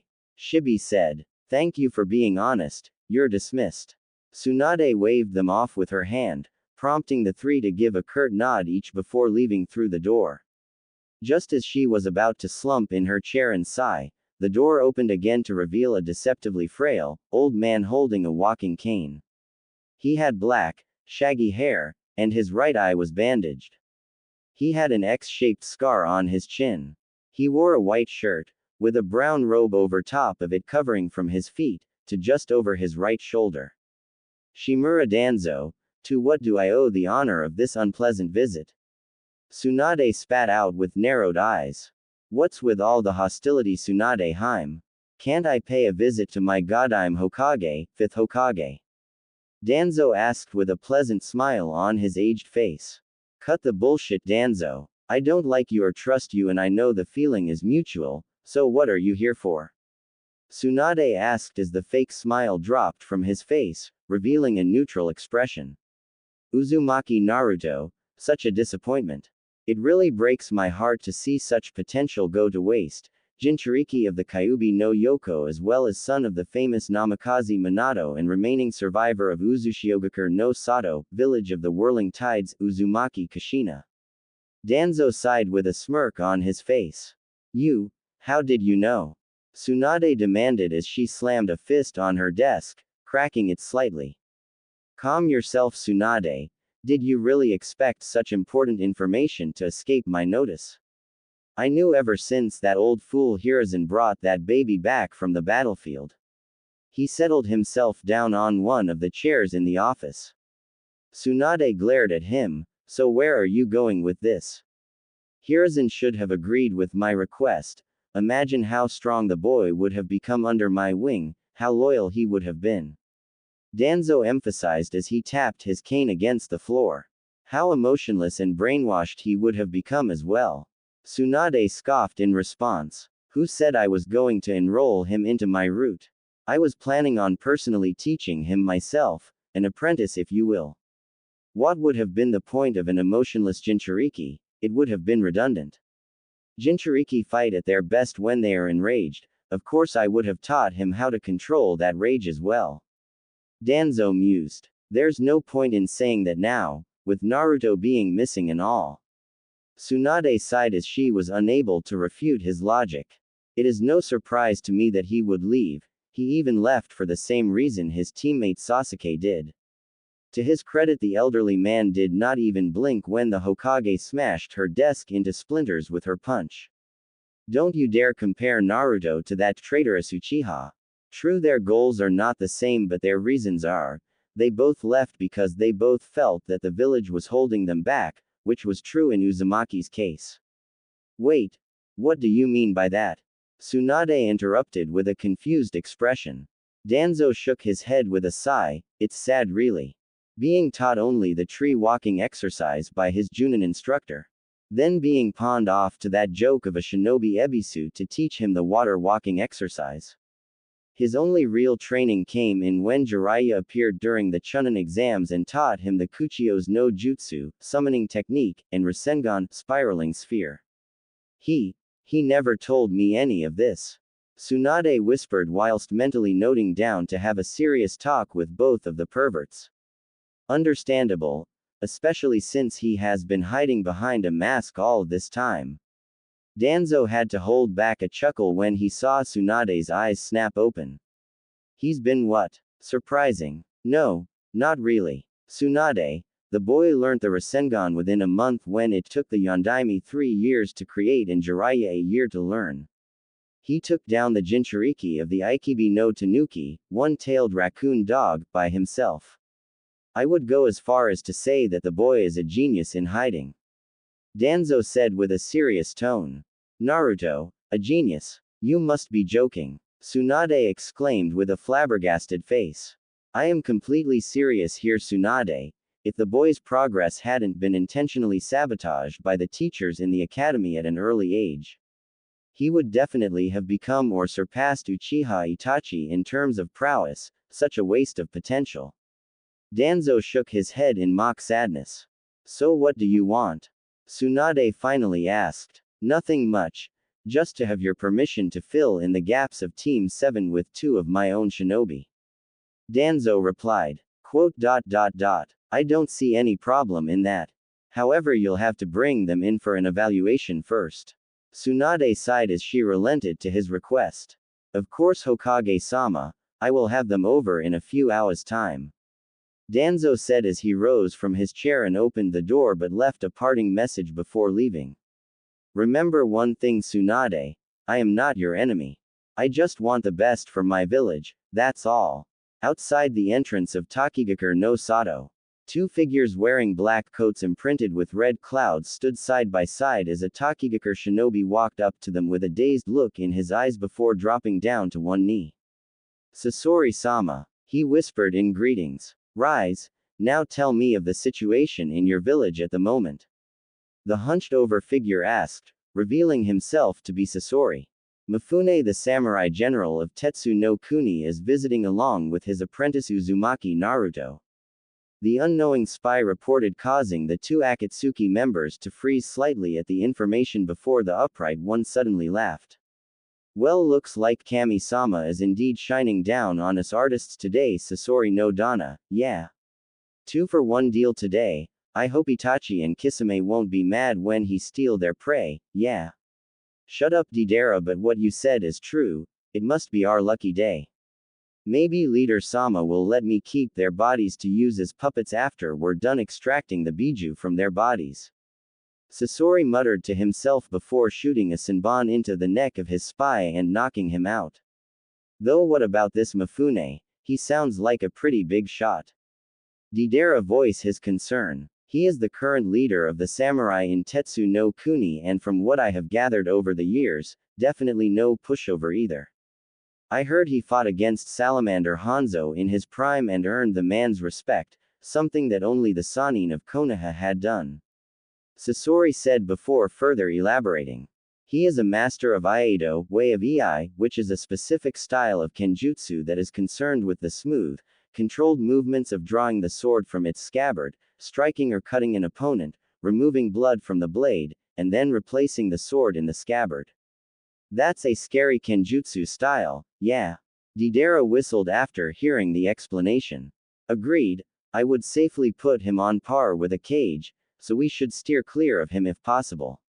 If not, then one of us had to distract him whilst the other defeats the 2 Jinchuriki and capture them. Worst case scenario, we grab the Nanabi Jinchuriki and bug out. Sasori told his partner, getting a laugh from him. Ha ha ha, bug out. I see what you did there. Deidara smirked before shoving his hands into the pouches strapped to his waist and pulled them out to reveal 2 identical clay birds. With a simple command, the 2 clay birds suddenly came to life before expanding in size, allowing the 2 Akatsuki members to leap onto their backs and take off into the sky.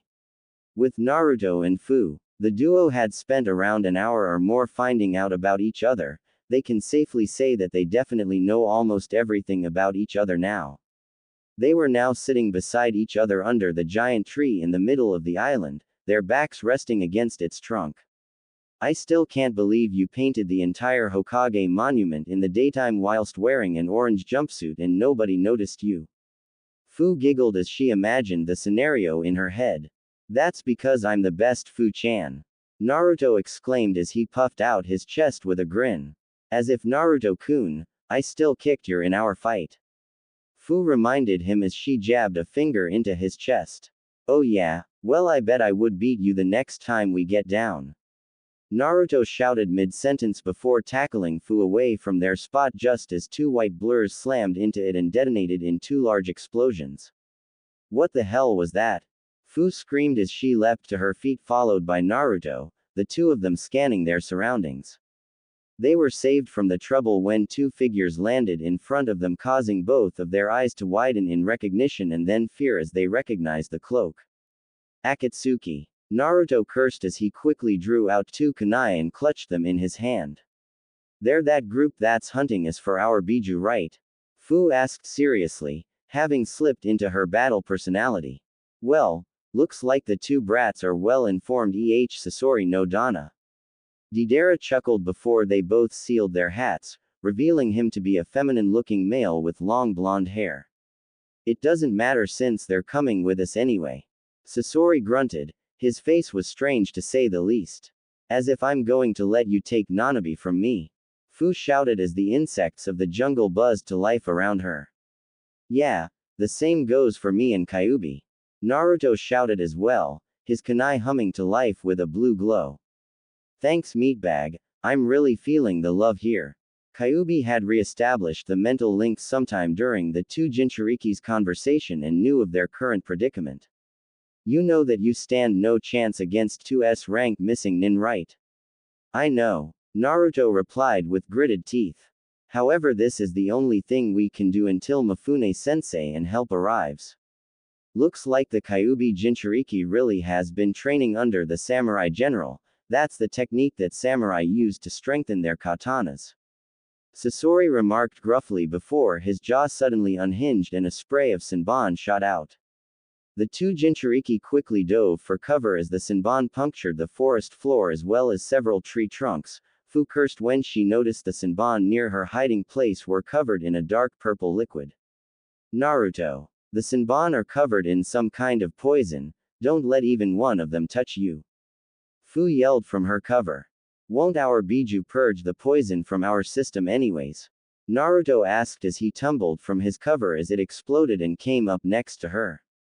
"True, but it will take time and we will still feel the poison's effects before it's purged. We can't afford that if these two are S-rank missing nin."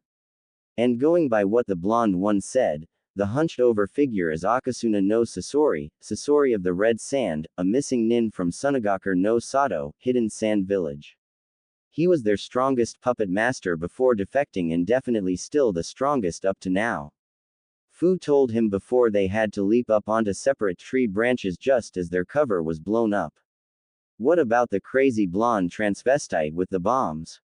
Naruto shouted out loud, getting the reaction he expected. "I'm not a transvestite, you stupid brat, yeah." Deidara roared in outrage as he released a barrage of small clay birds, which homed in on their target's location. "I'm not sure.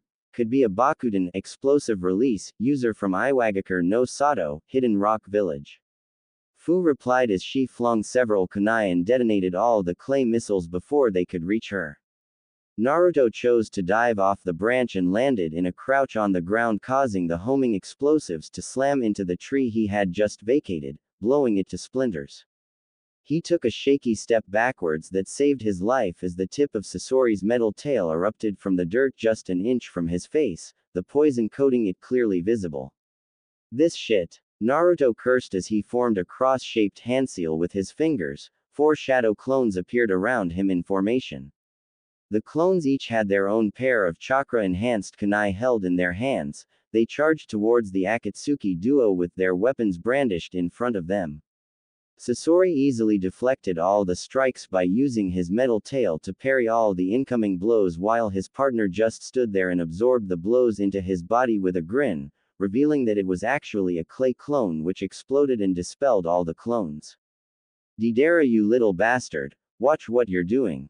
Sasori growled as the smoke cleared to show that he had soot covering him and his cloak. "Sorry Sasori no Dana, but I just can't contain myself when I get to show people my art because art is a blast." Deidara cackled in glee as he held his fingers up in a handseal.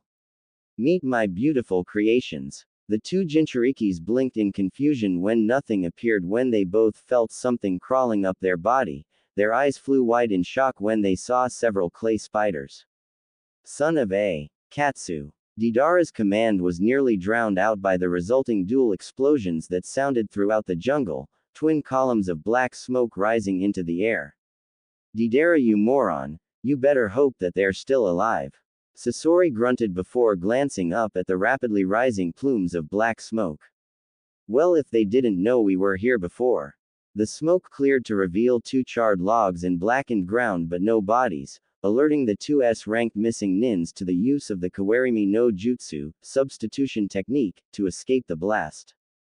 Sasori shifted his scorpion-like tail into an attacking pose, his eyes scanning the area and waiting for a counter-attack. Naruto and his fellow Jinchuriki were panting as they hid from the 2 Akatsuki members, their bodies a little bruised and battered but nothing serious yet. They're out of our league, what are we supposed to do? Fu asked with a hint of panic in her voice. Naruto looked around as he desperately tried to think of a plan, his brain thinking back to his battle with Fu and how she used the terrain to her advantage. A smile slowly worked its way onto his face as a plan started coming together. He turned towards his partner with an evil grin. Say, do you think they have any bug spray? With the Akatsuki duo, Deidara and Sasori were cautiously moving through the jungle foliage before pausing when they felt a huge pulse of chakra usage and suddenly they were surrounded by blonde-haired boys with grinning visages. Deidara returned the grin as he stuck his hands into his pouches in preparation as Sasori unhinged his jaw, the glint of steel showing in his mouth. This tactic again. When will you learn that quality wins over quantity every time, yeah? Deidara mocked before the wave of shadow clones descended on them.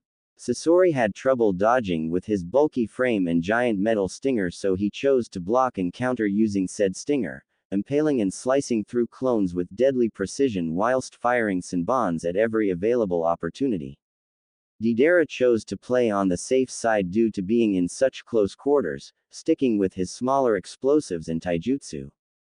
Mushiden. Oridzuka o Yaku, insect release, burning anthill.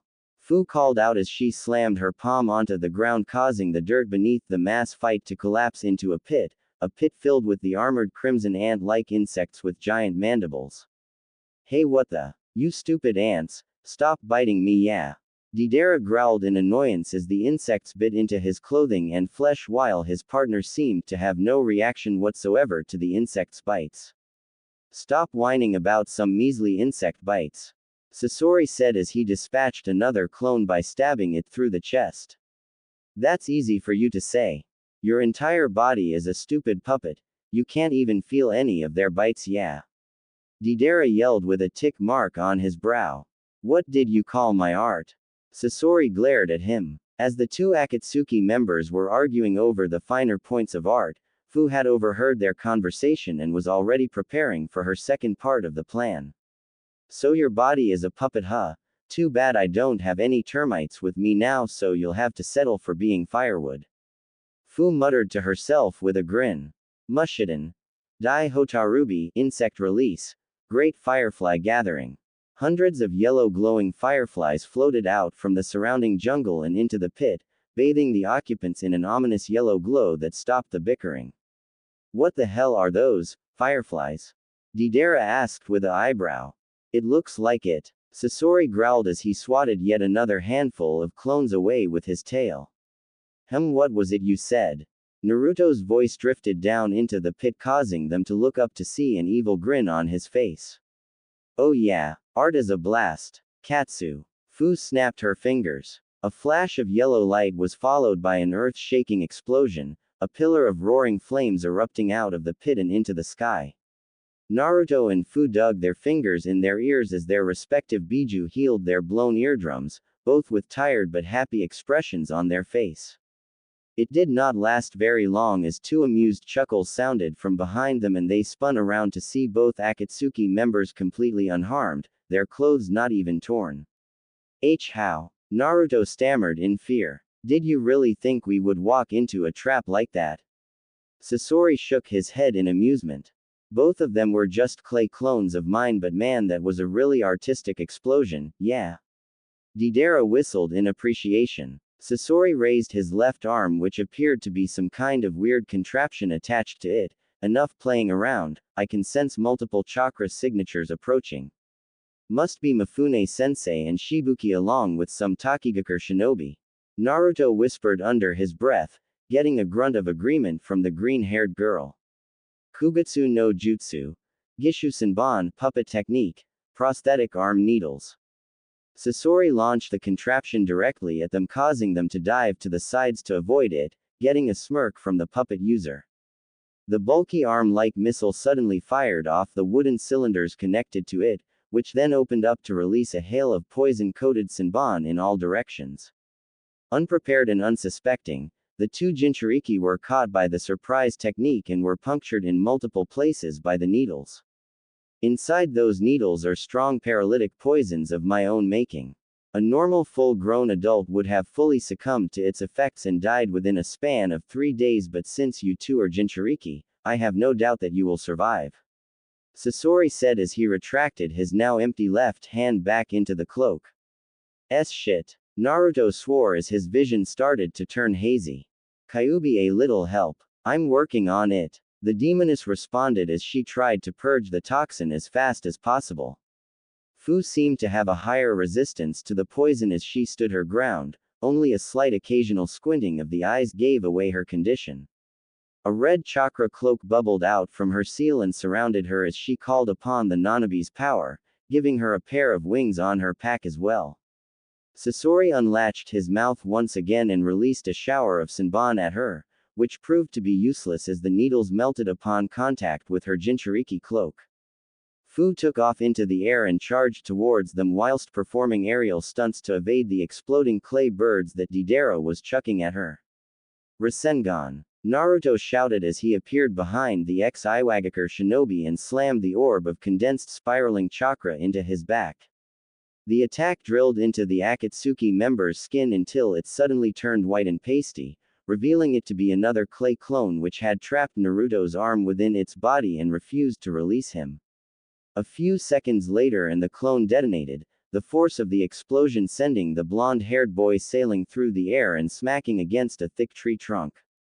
Naruto looked up to see Sasori had an unconscious and cut up Fu in his tail's grasp while the bomber shinobi was reaching out to grab him. Just come along quietly, yeah. Deidara taunted as he reached for the injured boy before his arm was suddenly severed at the elbow, leaving a bleeding stump behind. Make another move towards my apprentice and I'll take your other arm off as well. Mifune whispered dangerously with his hand resting on his sheathed katana. You old bastard. You cut off my beautiful arm, how am I supposed to make my art now, yeah? Deidara screamed in outrage as he waved his bleeding stump around. Shibuki, Sato and several other Takigakure shinobi appeared at that moment. All of them currently utilizing the famed Takigakure Ryu, Mizukiri no Yaiba, hidden waterfall style, water-cutting blade. Shibuki stepped forward and pointed the water blade at Sasori. Release Fu immediately, you're vastly outnumbered. He demanded with an angry glare. Deidara, pick up your arm. We've acquired our target already, leave the Uzumaki brat. Sasori whispered harshly to his partner, who seemed reluctant but did as he was told before whistling aloud. It's been a blast, but we really have to go now. Deidara gave them a salute using his severed arm before a giant clay bird swooped down and picked them up. A hail of shuriken, kunai and water ninjutsu shot after the fleeing missing nin, but all fell short as the Akatsuki members escaped cleanly with their target. Damn it! Damn it! Shibuki shouted as he pounded a nearby tree trunk. Shibuki, calm yourself. There's nothing we could have done, especially on such short notice. Mifune said as he placed a hand on the angered leader's shoulder to calm him down. Shibuki took a deep breath to regulate his rage before asking, what of Naruto, is he alright? He's alright. The Kyuubi is already purging the paralytic poison from his system. The battle still proved to be pretty tiring for him, so he's currently unconscious. Mifune gestured to the sleeping blonde behind him. You know he's going to go ballistic when he realizes he failed to protect Fu, right? Shibuki asked the samurai general, who could only nod sadly. It is inevitable. The sooner he realizes that he can't protect everyone, the better. In Konohagakure no Sato, Hokage's office, Tsunade was sitting behind her desk as she gazed at the folder placed on her table, the shinobi career file of one of her top Anbu agents. Anbu Captain Neko, otherwise known as Azuki Yugo underneath the mask. The beautiful purple-haired Kunoichi had a spectacular record, graduating as the Rookie of the Year in the same year as Uchiha Itachi, albeit in the actual graduation exams. She made it to Chunin on her first try in the Chunin examinations that were held in Sunagaku no Sato that year, 1 year later, and she was field promoted to Junin. Not soon after, the skilled Kunoichi had applied to enter the elusive and prestigious organization known as Ansatsu Senjutsu Tokushu Butai, Special Assassination and Tactical Squad, or ANBU for short. Also passing the entrance exam on her first try, she quickly ascended the ranks and was the third youngest to achieve ANBU captain at age 15. With the first being Uchiha Itachi at age 13 and Hitaki Kakashi at age 14. Tsunade consulted the file further and found a recent psych report from the head of the Yamanaka clan, Yamanaka Inoichi. Azuki Yugo was always a caring and loyal person, also known to putting her all into whatever task is given to her. However, the recent loss of her lover, Gecko Hayate, has affected her in many ways. She seems to have closed up all her emotions and seems hell-bent on avenging his death, a disturbingly familiar goal to that of one Uchiha Sasuke. Attempts to get her to open up further have either resulted in failure or threats of castration via her katana. Suggest she seek some form of help as soon as possible. The Godime Hokage sighed as she closed the folder just as said Kunoichi appeared in a Shunshin no Jutsu, body flicker technique. She took the time to look over her appearance. Her usually mesmerizing straight purple hair was roughed up and caked with dried blood. Her standard issue Anbu uniform and armor had traces of dried blood as well as the porcelain cat mask on her face. All in all, the Anbu captain definitely looked like she had better days. Neko Taicho, back so soon? Tsunade asked with feigned surprise. Hi Hokage-sama, I have accomplished my mission. The Anbu captain responded in a tone that was seemingly devoid of life. She then deposited a sealing scroll onto the desk. Within the scroll contains the heads of several of Orochimaru's scientists and subjects from his hidden base you had dispatched me to. Excellent work, your A-ranked mission pay will be deposited directly into your account. Tsunade said as she placed the scroll to the side. Hokage-sama, has any breakthroughs regarding the identity of Hayate's murderer surfaced? Yugo asked suddenly. No, not yet. We are still on shaky grounds with Sunagaku no Sato, especially with them lacking a cage at the moment. Rest assured that if anything is revealed I will tell you right away. Tsunade lied expertly, since it would be bad if the purple-haired captain discovered that the current acting cage, Baki, was the man responsible. I see. Then I would like to request another mission, Hokage-sama. S-ranked preferably if you have it. Yugo asked. Tsunade sighed as she ran a hand down her face. Yugo, please remove your mask. The Anbu captain did as she was told, revealing a face that despite its haunted and sleep-deprived look was still extremely beautiful. Tired chocolate brown eyes gazed back at her. The blonde-haired cage recognized the look in her eyes. It was the same look she had when she had lost Dan in the field, the same look when she lost her brother Nawaki. Yugo, when was the last time you got any sleep? Tsunade asked in concern, seeing the deep eye bags under her subordinate's eyes. A few hours here and there across the week. By Kami, how are you even still awake and standing? I can't sleep. The nightmares, the dreams. They're too painful, too realistic. I'm afraid if I fall asleep, I won't ever want to wake up again. Yugo replied as she looked down at the floor. As your Hokage and as a medical shinobi, I cannot allow you to head out on a mission in your current state. Tsunade stated, causing the woman's head to snap up. No, I'm perfectly alright, I can do it. Yugo shouted as she righted herself, desperation clear in her voice. Yugo, I know what you're feeling. I too lost my lover when I was around your age. Tsunade told the Anbu captain in a gentle tone. Then you would understand. I need something to do, something to focus on to keep the memories away. Please. Yugo pleaded with tears in the corner of her eyes. Looking at the once proud and confident Anbu captain reduced into such a sorry state broke the slug Sanin's heart. Fine, here you go. A simple assassination of a mafia group leader in a town not too far from Konoha. Arigato Tsunade-sama, I won't fail you. Yugo bowed before disappearing in a swirl of leaves. A knock on her door sounded almost instantaneously afterward. She shouted for them to enter and the door opened for Danzo to enter, followed by two young males around the same age as Naruto and his friends. I heard your conversation. It's always hard to lose a loved one. Danzo commented with a strange expression on his face, as if he was reminiscing about something. Let's skip straight to the point. I take it this two are the candidates. Part of your route, Anbu? Tsunade asked with distaste evident on her face. Actually no, they are my own personal apprentices. However, they still have gone through emotional reconditioning, albeit to a lesser extent, just enough to have them control their own emotions. Danzo explained as he gestured for the two boys to step forward. Both boys wore a smaller variant of the uniform worn by regular Anbu units along with their Hitai, which was where the similarities end. The first boy had gray shoulder-length hair and black eyes. He had the usual shuriken and kunai pouches strapped to his upper thighs. In addition, he had a giant shuriken attached to his back along with a simple tanto.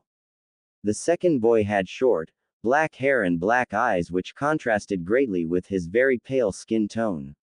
Instead of the usual pouches strapped to his thighs, he had a noticeably larger pouch strapped to his right thigh. He also carried a tip-less tanto on his back. What are their names? Tsunade asked, getting a mysterious smile from the old war hawk. I would like to introduce you to Shin and Sai. Senju Tsunade, the Godime Hokage of Konoha, looked up from her paperwork as the sound of multiple footfalls sounded from the corridor outside her office, followed by someone rapping their knuckle against the door. Enter. She called out tersely as she gladly shoved her paperwork off to one corner of her desk as the door to the office swung open and people started filing in one by one. Raking her hazel eyes over the gathered audience, she noted that everyone she had called for was in attendance. First there was the remainder of Team 7, consisting of Haruno Sakura and Hitaki Kakashi. Team 8 consisting of Inuzuka Kiba, Hyuga Hinata, Aburame Shino and their Junin instructor Yuahi Kurenai. Team 9 consisting of Rock Lee, Higurashi Tenten, Hyuga Neji and their rather eccentric Junin instructor Maeda Gai. Team 10 consisting of Nara Shikamaru, Akamichi Choji, Yamanaka Ino and their laid-back Junin instructor Sarutobi Asuma. In addition, Yumino Iruka, Shizune, Morino Ibiki and Mitarashi Anko were in attendance as well. To her right stood the bandaged figure of one Shimura Danzo with his two apprentices, while on her left stood the intimidating figure of Jiraiya of the Sannin. Observing them keenly, she was pleased to note that the genins involved in the Uchiha retrieval mission were well on their road to recovery. Now, I'm sure the majority of you are wondering why you are gathered here, am I right? Tsunade asked in a rather subdued tone, getting many small nods of acknowledgement. Well, the reason is regarding the Uchiha retrieval mission. Immediately chatter burst out across the room as people started asking questions before a particularly loud voice belonging to the pink-haired genin of Team 7 broke through. What happened to Sasuke-kun? Did Naruto bring him back? No. The Uchiha retrieval mission was a failure. Uchiha Sasuke managed to cross the border and is now probably in the hands of Orochimaru. Tsunade replied with a sigh as an even louder din erupted through the office. Failed? But Naruto promised me he would bring Sasuke-kun back. He promised. I can't believe that Baka idiot broke his promise. I'm going to pound his head in when I see him again. Sakura screamed as tears of anger and sadness fell from her eyes. Tsunade growled lowly as she glared at the pink-haired genin. What makes you so sure you would ever see him again? Especially since he seems to have left the village as well, all because of that Uchiha brat you worship. What? Sakura stammered as her eyes widened at the news. You heard me. Uzumaki Naruto seems to have left as well. We are unsure if it was by his own choice or against it, but all we managed to recover was his Hitai forehead protector, abandoned at the edge of the forest. Tsunade said solemnly as she placed said item on her desk, getting a gasp from the scarred Chunin instructor. That's definitely Naruto's. I would recognize it anywhere as it was my old Hittite that I had passed to him as a present for graduating the Genin exams. Iruka spoke up with a soft smile as he recalled that particular event. There was a small period of shocked silence that filled the office before everyone suddenly burst out asking questions and shouting, causing the Senju heiress to slam a fist on her desk. Shut up. That's better. Now one at a time, she said before pointing at Kiba. Hokage-sama, I mean no disrespect, but this is Naruto we're talking about here. The same blonde idiot that would play pranks, annoy people and proclaim that he would become Hokage almost non-stop. There's no way he would abandon the village. Kiba pointed out, getting many nods from the audience. I agree with Kiba-kun. Naruto-kun isn't he the kind of person to do that? Hinata stuttered as she poked her fingers together. I hope you're safe, Naruto-kun. I too agree with Kiba. While Naruto may be loud, annoying and brash, he was definitely loyal to a fault. Ino added on. Tsunade found herself agreeing with all their points, which was why she found it so hard to believe that the blonde hyperactive genin would ever willingly abandon the village he so desperately wanted to be leader of. Her eyes landed on a slightly frowning Shikamaru as he gazed at the Hittite on the table, deep in thought. Nara, what are your thoughts on this? Tsunade asked, causing the lazy shinobi to sigh dramatically. Troublesome. At first I too find it impossible that Naruto would abandon Konoha and his dreams of becoming Hokage. Shikamaru replied slowly as if he was still fitting the pieces of the puzzle together. However, what is the number one rule that every shinobi learns in the Shinobi Academy? Deception is key. Danzo muttered before his lone eye widened slightly. Chunin, surely you don't suggest that Uzumaki had been leading us on this entire time? I know it sounds a little far-fetched, but bear with me for a moment. Shikamaru said as he placed his hands together in his signature thinking position with his eyes closed. First off, everyone wrote him off as a failure of a shinobi because he couldn't perform the Bunshin no Jutsu, clone technique, during the academy. Am I right, Iruka-sensei? Iruka seemed startled for a moment before looking down sadly. Hi, no matter how much I tried to help, it seemed like he could never form the required 3 clones to pass. Yet he managed to learn a more advanced clone technique, the Kage Bunshin no Jutsu, shadow clone technique, through an unknown means, or at the very least, unknown to our graduating class. Shikamaru opened his eyes and looked directly into his academy teacher's own. Well, seems like you caught on. Iruka sighed, getting looks from everyone in the room. With the Sandaime dead, I am the only person here who knows the truth of Naruto passing the Genin exams. What do you mean the truth? Didn't he pass some makeup test like you told us? Choji asked in confusion. No. The truth is he helped defeat Mizuki, who was a traitor to Konoha and had tricked Naruto into stealing the forbidden scroll located within the Hokage vault. Iruka then proceeded to recount the entire events of that particular night, shocking almost everyone in the room.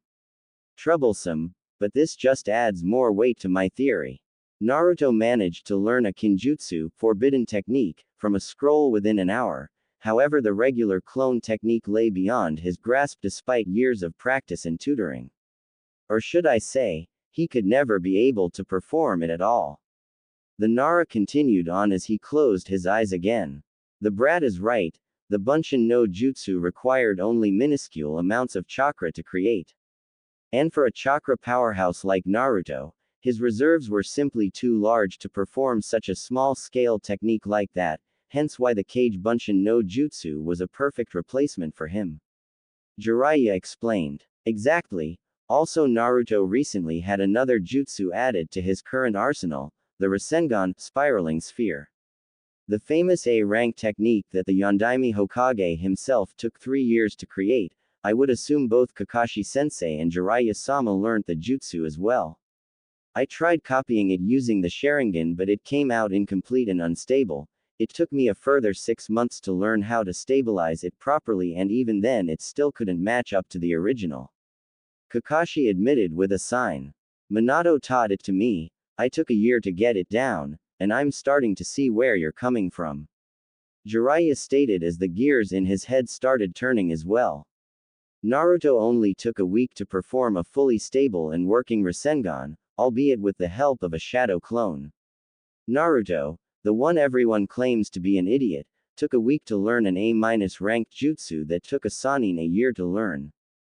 Kakashi-sensei, who was the one that made the wave mission successful? Shikamaru asked the silver-haired Junin. It was Sasuke-kun, of course. Sakura cut in with a smile, getting a fierce glare from the normally docile Nara. Did I ask you? No, I asked your sensei. So keep your trap shut. Shikamaru hissed, getting wide-eyed looks from everyone in the room. It was Naruto who taught up the plan to save me from A-ranked missing nin Momochi Zabuza after he had captured me in his jutsu. Naruto saved the client's daughter and grandson from being kidnapped and used as bargaining tools. He also saved Sasuke from the Hyoten ice release wielding accomplice of Zabuza and finally inspiring the people of Nami no Kuni, Land of Waves, to stand up for themselves. They named the bridge after him as thanks. Kakashi replied truthfully. Naruto once again proving his moniker as the dead last wrong as he will continue to do so at almost every turn. It was Naruto who saved Daimyo Koyuki and defeated Dotu in the Yuki no Kuni, Land of Snow. He defeated Kiba in the preliminaries, then proving everyone wrong by defeating the Hyuga prodigy, Neji in the finals and then going on to summon Gamabunta to defeat the Aikibi Jinchuriki, Sabaku no Gaara, in his fully released form.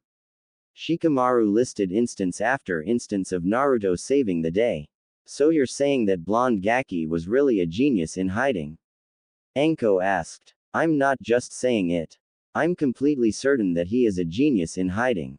One last thing is something that I have never told anyone before, something kept between Naruto and myself only. Shikamaru paused as he took a deep breath and sighed. Naruto often hung out with me just to play shogi, and I have never beaten him once.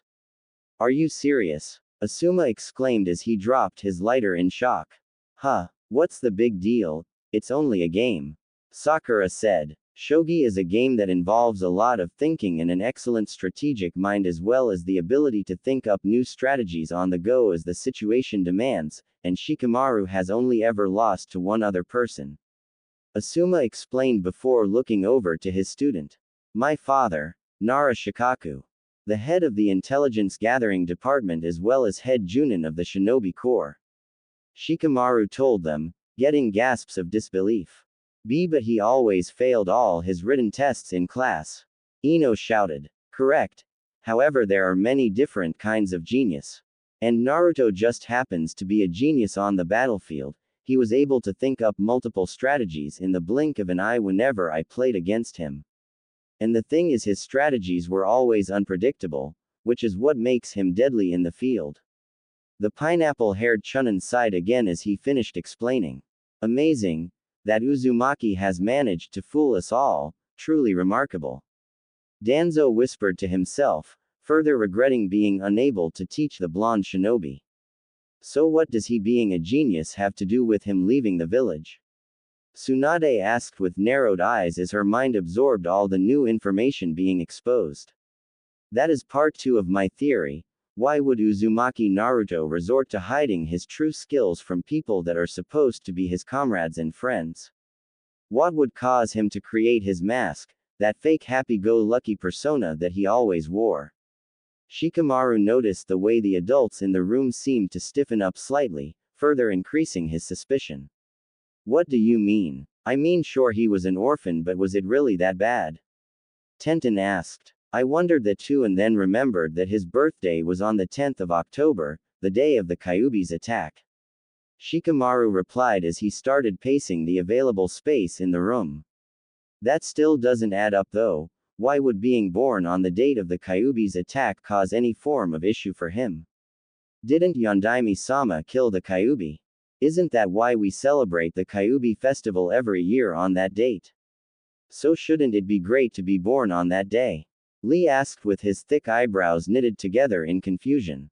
Supposedly, just like how it was, supposedly, impossible to kill a biju-tailed beast, yet they claimed that the Yondaime Hokage managed to kill the Kyuubi no Yoko. What I think is that he couldn't kill the Kyuubi, so he did the next best thing when it came to a biju. He sealed it inside a baby, and not just any baby, he sealed it inside Uzumaki Naruto, making him the Jinchuriki of the Kyuubi no Yoko. Am I right, Hokage-sama?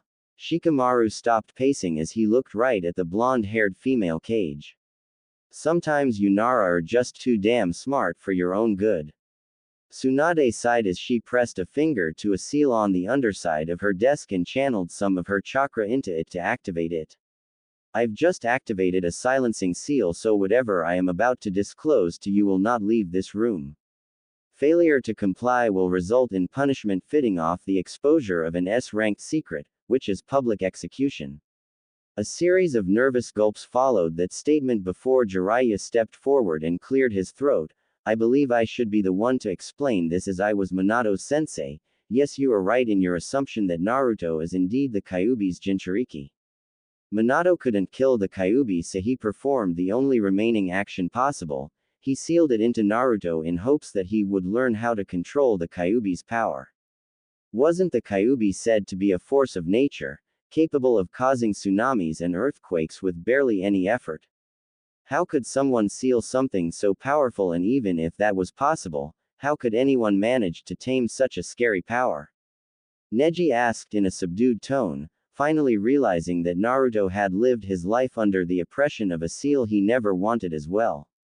Minato was a genius, a true genius that really only comes along once in every generation.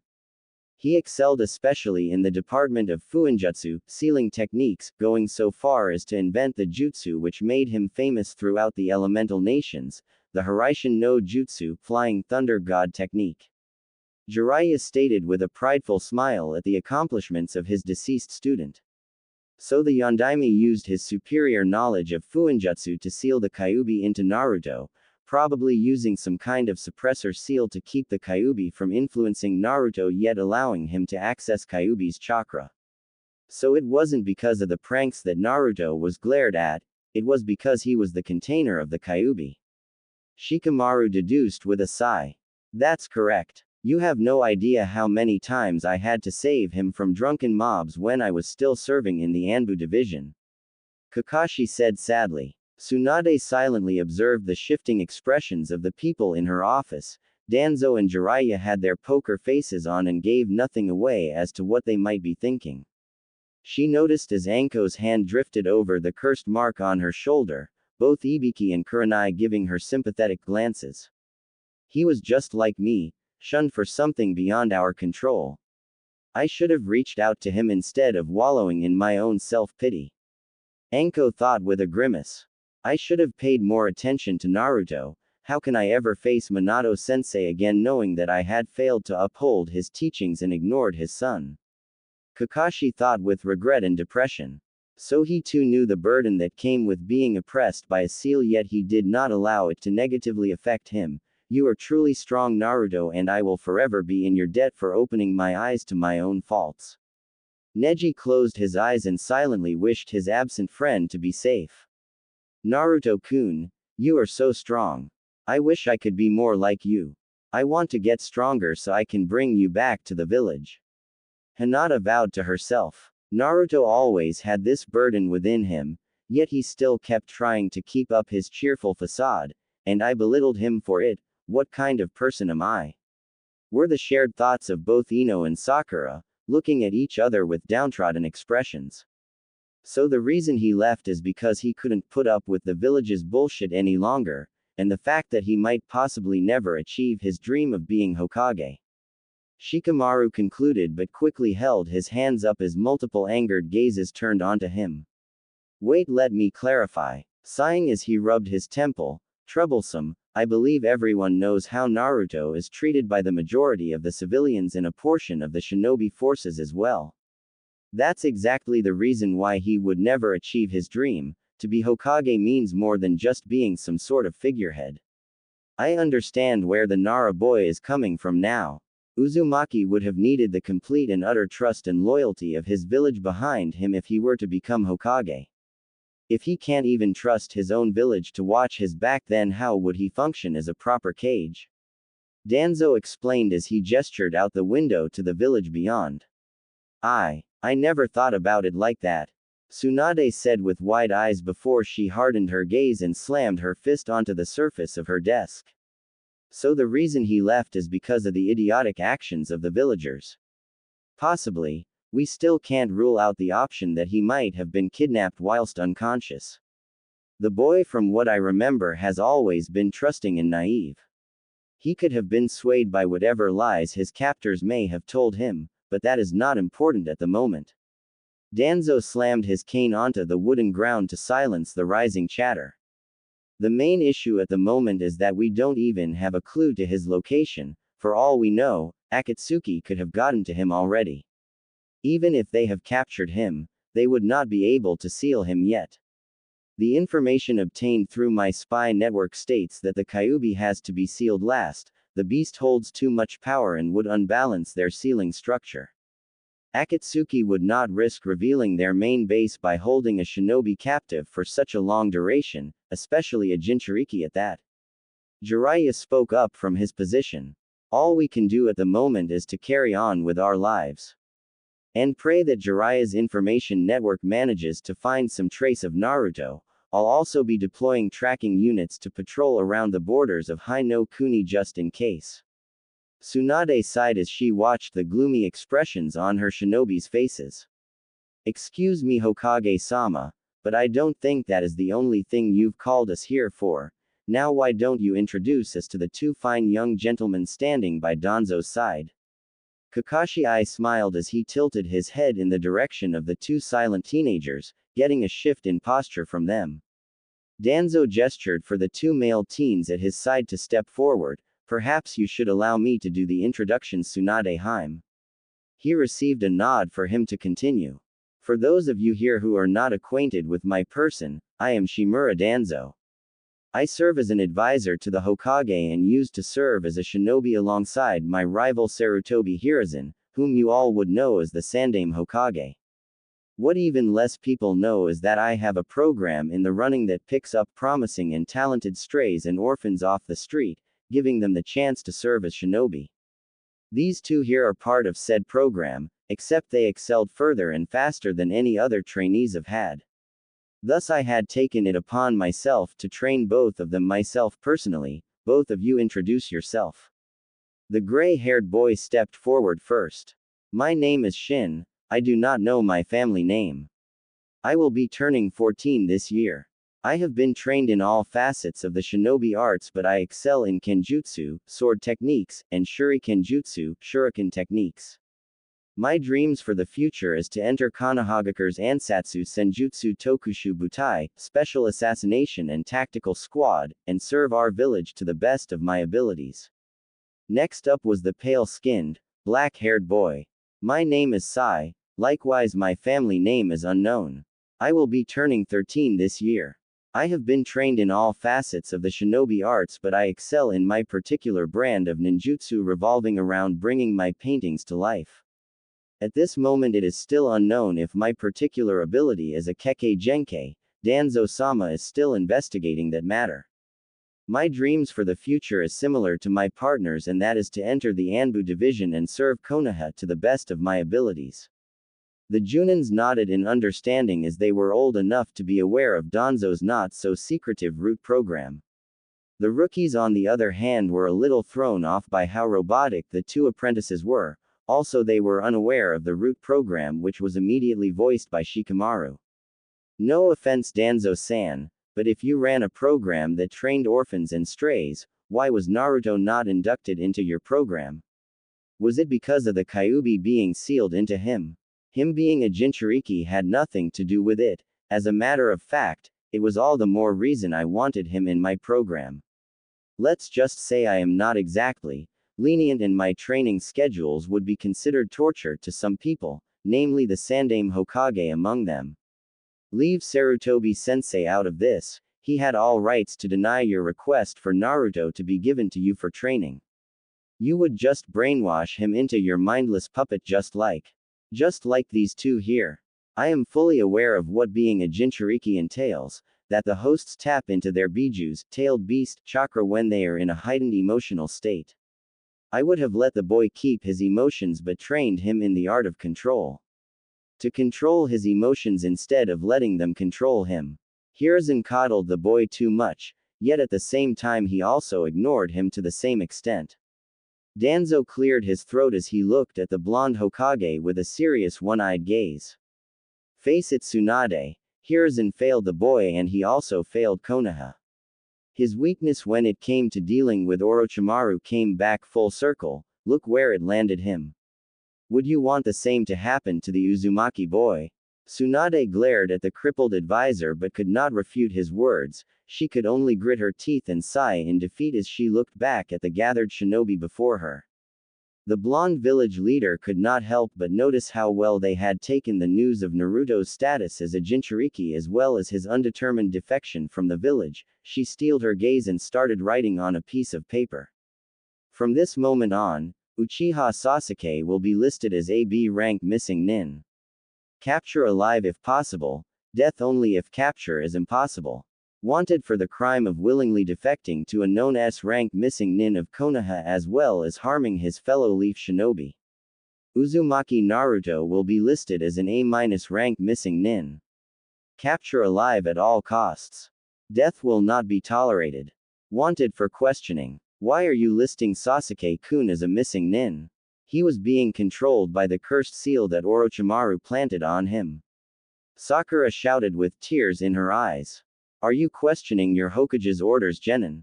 Tsunade glared at the pink-haired girl until she bowed her head and backed down.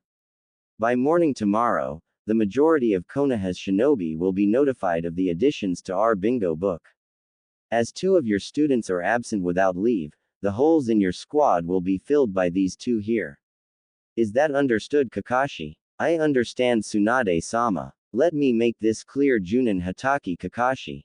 I am extremely disappointed in the reports I've seen for Team 7. This is your only chance at redemption, if I find that you have been slacking in your duties again. Tsunade growled as she slammed a clenched fist onto the table, turning it into dust. Do I make myself clear? Crystal Hokage-sama. Kakashi gulped as he mentally bid goodbye to his relaxing time. Good. Remember that none of you are allowed to mention anything that you have heard about in here. Not to your family, not to your friends, not to anyone. That is a direct order. Hi Hokage-sama. Everyone echoed. You are all dismissed. She sighed and slumped back into her seat. Danzo nodded to his apprentices, signaling them to follow their new squad. Slowly the shinobi filtered out from the office, leaving only the 2 loyal Sannin and 1 crippled old advisor within the room. As much as I hate to admit it, Danzo here really does make a good point. As idealistic as Sarutobi-sensei's will of fire is, the fact that we are a shinobi village still stands. The reason we are in this deep a mess is because Sensei did not put his foot down when the time called for it, allowing the situation to degrade as far as it did. Still a portion of the blame rests with me as well. Jiraiya sighed as he turned to look out the window. As the boy's godfather, the duty to look after him fell to me after his parents' death, yet I left him to fend for himself. A mistake is only truly a mistake when one does not learn from it. I trust that both of you have learned from this. If you will excuse me, I have other matters to attend to. Danzo said with a tilt of his head before making his way out of the room. Quote. I'll see you around, Tsunade-hime. I have to inform my spy network of the recent developments, as well as see if I can track down Naruto through my contacts. Jiraiya gave his teammate one last glance before leaping out the open window. Sometimes, I really hate my job. Tsunade muttered as she buried her face in her hands. Unknown location. Naruto sighed as he once again found himself standing in the maze of sewage tunnels that was known as his mindscape, complete with rusty pipes and dirty sewage water that flowed around his ankles. Following the glowing red pipes that represented the Kyuubi's chakra flow through his body, he soon entered the large cavernous area that held the cage containing his tenant. As always, the dark gray jail bars held together by a flimsy-looking piece of steel stood between him and the giant demonic fox made of chakra. Can someone explain why my mind is a sewer again? Silly meatbag, it just means you have a filthy mind. Kyubi rumbled as she opened a single crimson eye to look at her jailer. I resent that. I am nothing like Ero Sennin. Of course, and I'm a giant talking chakra construct of mass destruction. But you are a giant talking chakra construct of mass destruction. Wrong. I am the giant talking chakra construct of mass destruction. Quote. So, I got my ass kicked by the two Akatsuki shinobi, huh? No shit, meatbag. Naruto sighed as he conjured up a chair to sit on, placing his elbows on his knees and his face in his palms. A few seconds of silence was followed by another sigh as the young blonde looked up at his tenant with a resigned look on his face. So if I took up that offer you mentioned to me during the 1-month break before the Chunin examination's final round, I would really get stronger. Strong enough to face off against the paired-up S-rank missing nin system that Akatsuki employs. Yes and no. While it would definitely give you a major boost in power, power without control is worse than not having that power at all.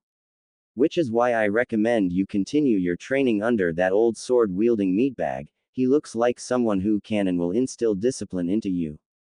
Kyubi replied in a firm tone, showing just how serious she was on the matter. I understand, but I don't believe that just learning Kenjutsu will be enough. I appreciate your honesty on the subject of your offer, and after careful months of deliberation in addition to my fight against Akatsuki yesterday, I've decided to take you up on that offer. You're serious? You trust me to hold up my end of the bargain? Kyubi seemed genuinely shocked at his response. You've explained to me about the night of my birth, how you were manipulated by a masked man wielding an advanced form of the Sharingan. Despite your insults and belittling of my race, you have never given me a reason to distrust you. If I allowed myself to be governed by the tales and rumors about you, I would be no better than the idiotic villagers from Konoha. You're a strange meatbag. So when do you want it to happen? I have an extra condition though.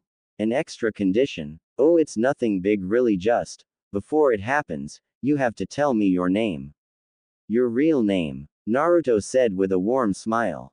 My name? Why would you bother with something as trivial as that? Kyubi asked in confusion. Names are important to everyone.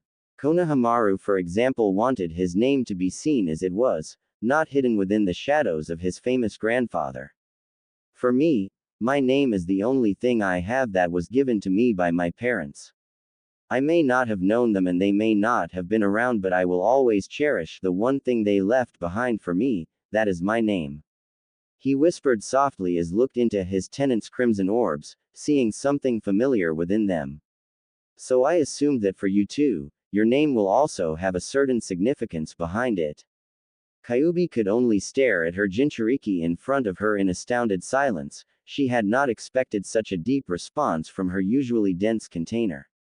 For a moment she could see the shadowed outline of a cloaked man with pale purple ringed eyes standing over him. The image vanished as quickly as it appeared. Fair enough. If you impress me enough through the ritual, I will grace you with my name. And how would I impress you? The ritual involves us exchanging chakra as well as linking our souls together for that brief moment. During the ritual we will be able to view each other's memories. I cannot tell you the way to impress me as I am not sure myself, only during the ritual would I know what to look for. I see. So did Mifune-sensei and Shibuki manage to save Fu from those two assholes? Naruto asked suddenly. I don't know, meatbag. I can't exactly see anything outside this seal. Oh right. That was a pretty dumb question, I guess. Don't worry, you're a pretty dumb person. Ouch. Takigakure no Sato, village hidden in the waterfall. 1100. Naruto groaned as he regained consciousness, a hand automatically pressing against his head due to his askew vision. A few seconds later he recovered enough for the room to stop spinning around him. A quick glance around told the blonde that he was currently in a bedroom. Besides the single-person bed he was laying on, the room was rather Spartan in nature with few other furnishings. His cerulean blue eyes soon flew open in shock when he remembered the events prior to his descent into unconsciousness. He dragged himself out of bed despite the way his body groaned in protest. Moving over to the door, He was about to grab the handle when the door opened by itself, revealing the imposing figure of his sensei. Going somewhere, Naruto Tote? He asked with a creepy smile. No, Mifune-sensei. I was just going to look for Fu. Is she alright? Naruto asked in return, his voice full of worry. No, she isn't. Akatsuki managed to escape with her. Mifune replied, his tone flat and straight to the point. Shit. Damn it. Naruto cursed as he punched the wall beside him, cracking the cement slightly. It's my fault. I was too weak. I couldn't save Sasuke. Now Fu was taken as well because I wasn't strong enough.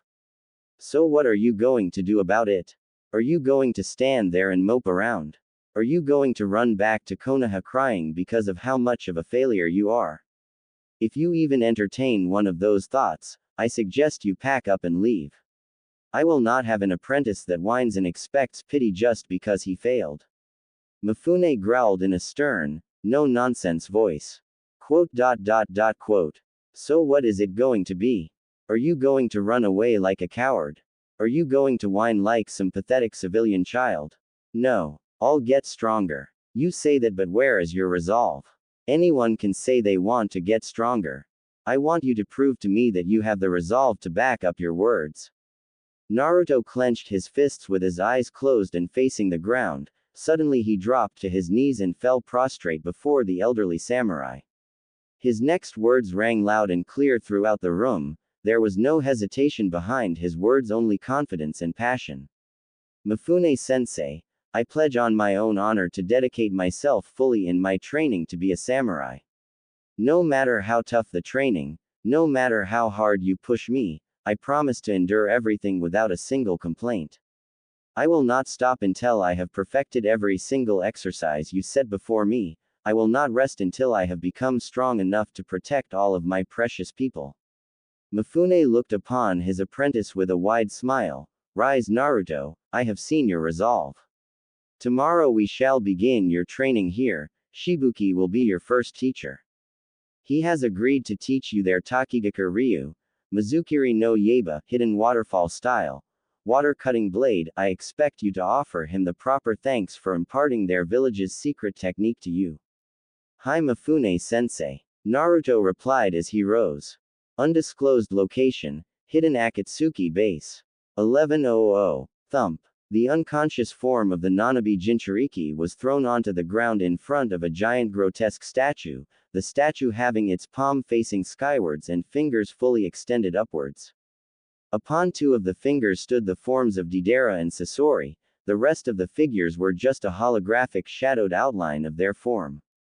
We have captured the Nanabi's Jinchuriki as you have ordered, Leader Sama. Sasori reported in his deep voice. Excellent. Were there any complications? The ripple-patterned gaze of the unknown Akatsuki leader fell upon the infamous puppet using missing nin of Suna. To a certain extent, the Kyuubi Jinchuriki and his mentor the samurai general of Tetsu no Kuni, Land of Iron, were also at Takigaku no Sato. The Kyuubi Jinchuriki was together with the Nanabi's container when we attacked, so we had decided to capture both of them together. Unfortunately, our opponents were more capable than we had expected, and our fight managed to attract the attention of the shinobi within the village, including their leader and Mifune. We had to make our escape with just the Nanabi. My apologies, Leader Sama. Good thing you did. Have you forgotten my orders that you were only to go after the target assigned to you? We are still short on funds, and the only reason I decided to capture the Nanabi Jinchuriki was because of her status as a village pariah. That way nobody would be alarmed of our movements. Now that we have witnesses, our actions will be that much harder to cover. The leader paused as he gazed across the team of S-ranked missing nin. No matter, we will continue with our plans regardless of the circumstances. Nobody can stop the wrath of a god after all. Now we will commence the sealing of the Nanabi immediately. Fuinjutsu. Genryu Kyufujin, sealing technique. Phantom Dragon's 9 consuming seals. Neko Oni-chan. She turned towards the direction from which the voice had come from, instantly spotting the head full of spiky sunshine blonde hair and bright cerulean blue eyes. The boy in front of her looked no older than 6 years of age. His attire consisted of a pair of burnt orange shorts and a simple black tee with a red Konohagakure symbol imprinted on the front. "Konnichiwa Naru-chan, how was the academy today?" she asked, a smile appearing on her face at the cute pout the blonde was giving her. "Stop calling me Naru-chan, my name is Naruto. And it was boring as usual. You should pay attention in class, you do have to pass the genin examinations if you want to become a shinobi, you know," she said before ruffling his spiky locks. "And you'll always be Naru-chan to me. Humph, even if I wanted to learn, those stupid teachers just ignore me or kick me out of the lessons, they're just like the villagers," Naruto whispered as he kicked at the ground. Her eyes narrowed at the information. She had thought that being Chunin would mean that they knew the difference between a kunai and the scroll that contained it. Apparently she was wrong. Looks like a trip to inform the Hokage was in order. And if he could not do anything about it, she might have to pay those teachers a personal visit and physically show them the difference between a kunai and its scroll. "Don't worry Naru-chan, I can help you with the basics when I have some free time. Now how about we go get some ramen?" She smiled cheerfully at the blonde child, pushing her dark thoughts into the back of her mind. "Yeah, you're the best, Nei-chan." Brown eyes snapped open in shock as a gasp escaped a pair of red lips. She attempted to pull herself up into a sitting position and was rewarded with a splitting headache for her actions. Forcing her body to cooperate, she opened a bottle of pills on her bedside table and downed 2 in an instant. A few minutes later she could already feel the painkillers at work, numbing both her headache as well as her aching body. The long purple hair that framed her haggard yet still beautiful face, along with the fact that she still had on her Anbu armor, signified the person as Azuki Yugao. Anbu captain and one of the strongest kunoichi in Konohagakure no Sato, perhaps the strongest if one did not count the current Hokage Senju Tsunade. However, the death of her longtime lover Gekko Hayate had a large impact on her mental psyche, driving her into taking high-risk missions one after the other and yet somehow still completing each one with perfect results. Yugao cradled her head as she walked out of the bedroom of her rented apartment, carefully maneuvering her way through the maze of sake bottles littering the floor. Setting the kettle on the stove, she plopped herself down on one of the wooden chairs in her kitchen. "That memory. I knew Naruto as a child," the purple-haired woman mentally asked herself in confusion. A few minutes of rooting through her memories, she succeeded in locating a particular memory. "Yugao, I know you care for him, but if you want to enter Anbu then you have to start training more, not to mention that being in Anbu will take up a lot of your time," Hayate said with a stern expression, even dropping the mask of his fake illness. "I know Hayate-kun, but he doesn't have anyone in the village to look out for him. I can't just abandon him," Yugao protested with a conflicted expression. "That's not true, he has Sandame-sama as well as the owners of the ramen stand. Plus, isn't it your dream to join Konoha's Anbu division?" he asked. "It is. I guess that he would be alright without me. I mean, he would understand that I want to fulfill my dreams as well, right?" she said, though her own voice sounded unconfident. "Exactly. Now how about a kenjutsu spar to take your mind off everything? I abandoned him, but my dream depicted us as close as actual siblings. If we were that close, how could I abandon him?" Yugao questioned herself. Before her thoughts could proceed any further, several sharp knocks at her front door drew her attention.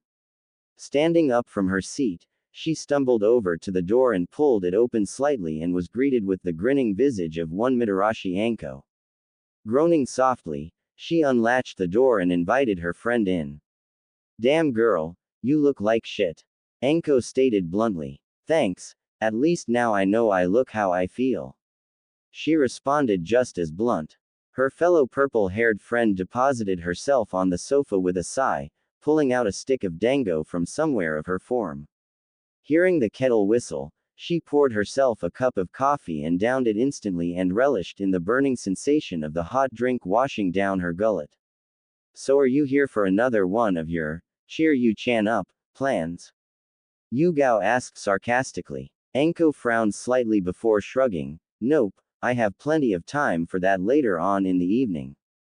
I'm actually here to inform you of the decision that Hokage-sama just made regarding the Uchiha and Uzumaki brats.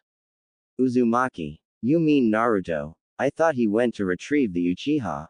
She asked in confusion. Wow, you really have been running yourself into the ground if you don't even know the recent news. Apparently the Uzumaki had failed to bring back the Uchiha, but that's not all. The brat himself disappeared from the scene of the battle and only left his Hittite behind. Naruto left the village. Well, his Hittite didn't have a scratch across it, so nobody can be sure.